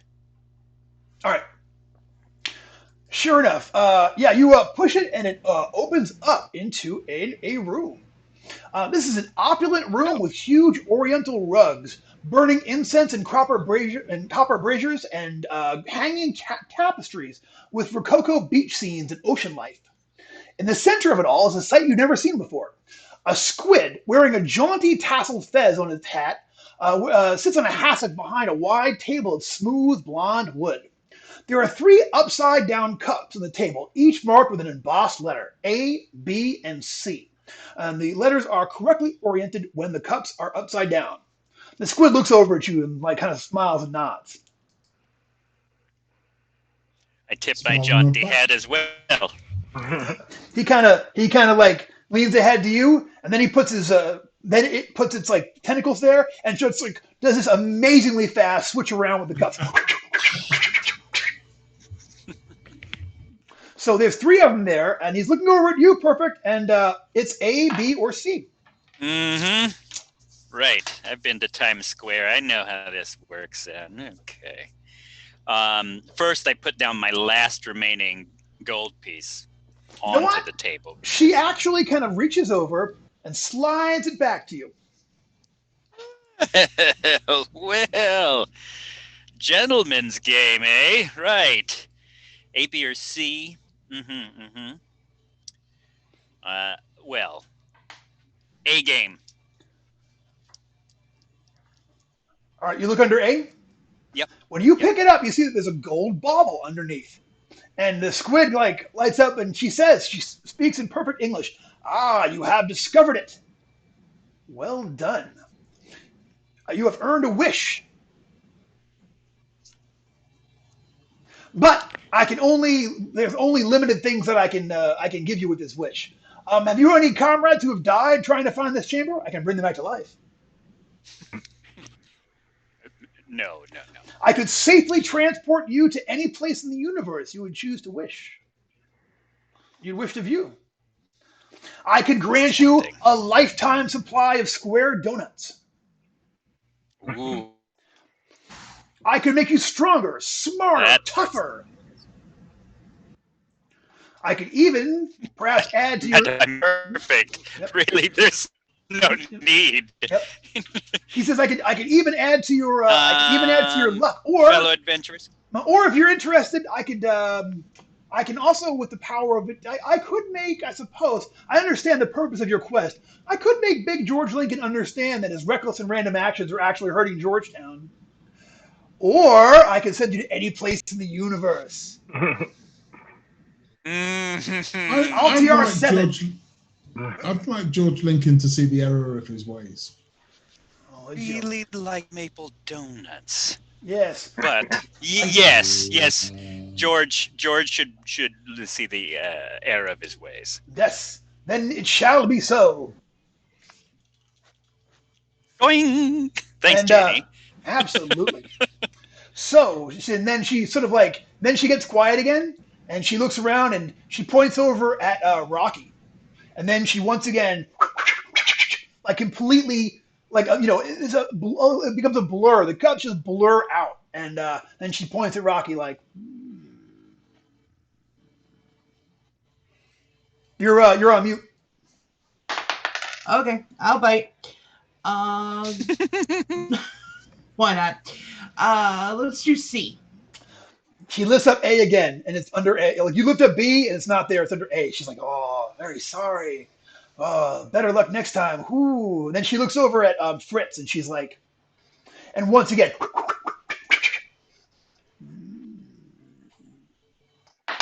Fritz, obviously being the definitely most intelligent person in this room, has seen it under A twice and just thinks that's where it is. It didn't. So I'm gonna go with A. All right, lifts the cup up. Nothing under A. She lifts up B. Oh. Fritz's face just pure shock. Like, I can't believe there's do this game. Yeah. I can't believe. All right, so then she does it again, flips around, and she looks over at Raffin like, B. Raffin, B. The bauble is under B. You get your wish. What will you wish for, Raffin? Well, I got a really low stamina, so I think that would probably be the thing that I would need. Okay. Yeah, so you get 2 points of stamina. Okay. Added to your modifier there. That gives me a whopping 6. I mean, hey, you know. It's better than 4. And she says, one final play for you, Dirk. C. Sure enough. It's under C this time. You get your wish. What are you going to wish for? Just wish I was more intelligent. Yeah. You get 2 points. Or better at finding traps and stuff. You get, she says, well, I could, if you want to just be better at finding traps, I could always simply make you luckier. Luckier would be good, actually. Yeah, luckier would be good. It shall be so. Blink. And sure enough, your luck increases by 2 points. All right. So it's 2 points from where you are now, but your maximum 2 has gone up higher as well. Sure. And that actually, in all of these cases, including that one, that actually changes your luck modifier, your stat modifier, where it isn't usually. She says, you have played my game and have done well, and you've chosen well. She says, Now it is time for you to leave and make your way back to the top of to make your way back to the tree and back to the surface. Can you send us back to the village? She says, there's someone waiting to take you back to the village out front. Oh, okay. Before we leave, Yes. Fritz wants to pick up all 3 of these cups and try and figure out how it wasn't under A. Yes. You take a look, but you can't figure out. And she's like, shall I show you the secret of my power? He doesn't know if he can really understand that, so he's good. All right. Good luck to you all. Well done for discovering the secret chamber.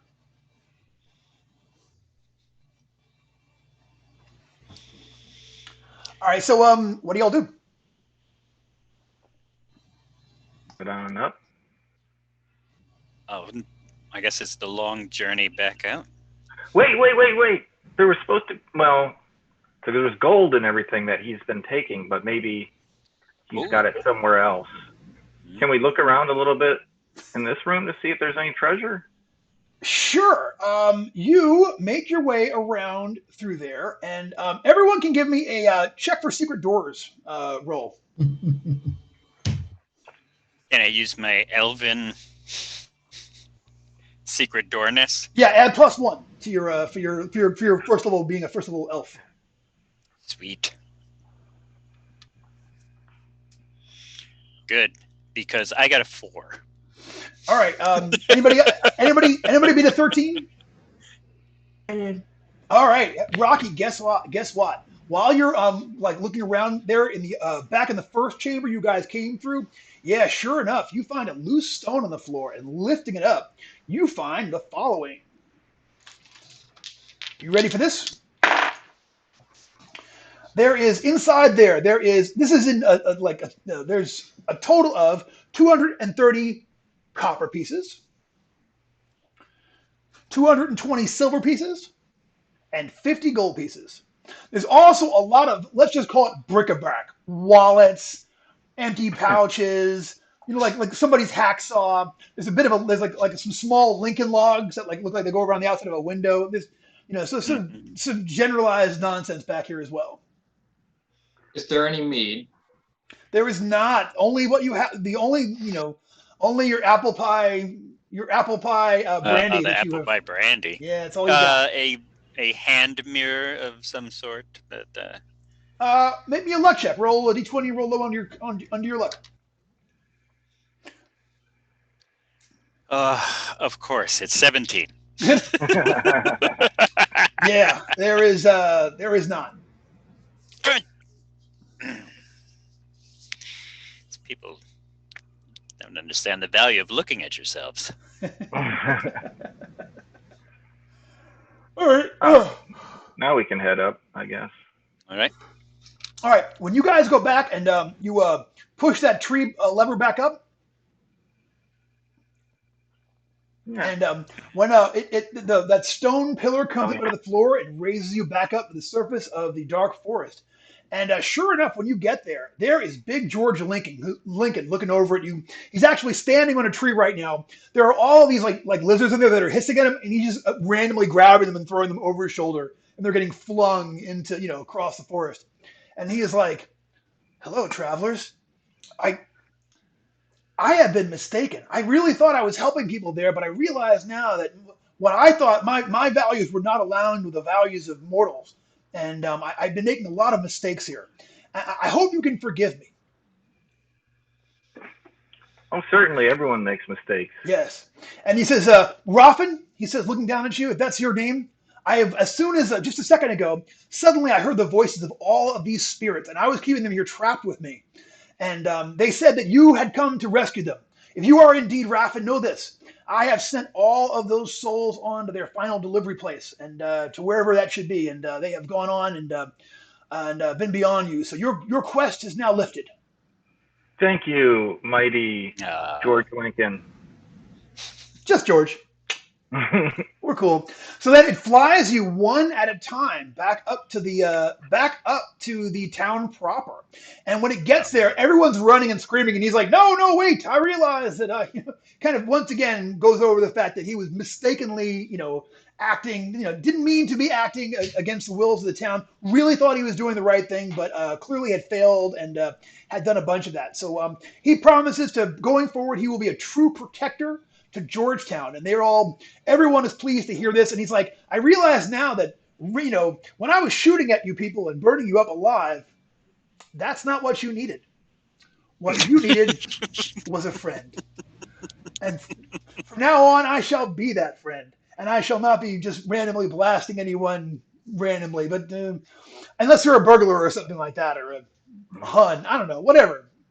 You're okay. And then he flies off singing his theme song. I will Georgia love. And he kind of flies up into the air and such. And like the mayor looks over at you and she's like, it's over. You have done it, travelers. You've actually managed to do it. Well done. Thank you all so much. So she actually pays you an additional 20 gold pieces each. And she invites you to stay here and live here in Georgetown and become part of the citizenry. She's like, I will have, we build all of our houses out of these giant Lincoln logs here, so I can have a house built for you in a matter of hours, and you can stay here with us. And commerce is going to resume soon. Pretty soon, the stores are going to open back up. There'll be work and jobs. It'll be great. Mayor, may I get a tapestry made with a snake for your goat bridge that just says, don't tread on me? It's a bit of a warning on the... That's a really good idea. You know what? We should have done... Well, we put it there a long time ago to discourage creatures from the dark forest coming up here, and our perfect system snakes have done a marvelous job of keeping us safe for many years, but maybe on our side, so people knowing down the bridge would be more... careful. Yeah. It shall be as you say, Thomason. It shall be as you say. So you are all made honorary citizens of Georgetown, and there's a giant big celebration with brandy and donuts, and it gets wild. So we'll go ahead and end here. So this adventure was actually. I did a workshop. I'm actually wearing my Creativity Con shirt from the workshop.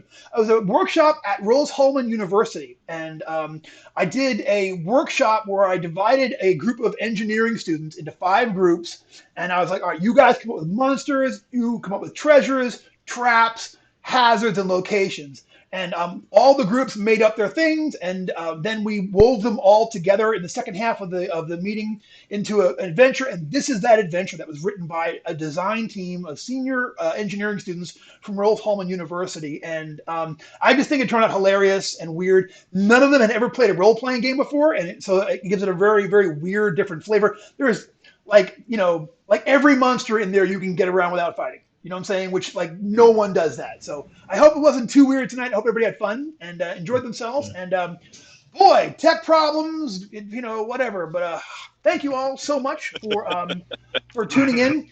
More than ever, we have a tradition here on Game Therapy, which we shall now enact. I want everyone to and if you're watching at home, please, I invite you all to physically do that along with me and the rest of the cast of tonight's show. Everyone take a big inhale. Big exhale. In with the gaming. Out with the bullcrap. In with the gaming. Out with the bullcrap. We are done a half an hour early because you guys did a fantastic job. Hey, Mike, what a way to figure out that puzzle. Way to not attack those ghosts. And to not just sit there and try to attack my perfect system of snakes or go to the wrong trees. You guys could have died in any number of ways, but you did a great job, and thank you all very much. Ooh, thank you. Yeah, that was a blast. Had a very good time.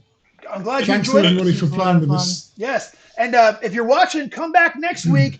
Do you think this was crazy? Next week, everything gets paranoid. Can't wait to see you. I can't wait to see you next week, kids. That would be so fun. That would be we're gonna see. Thank you all, and good night.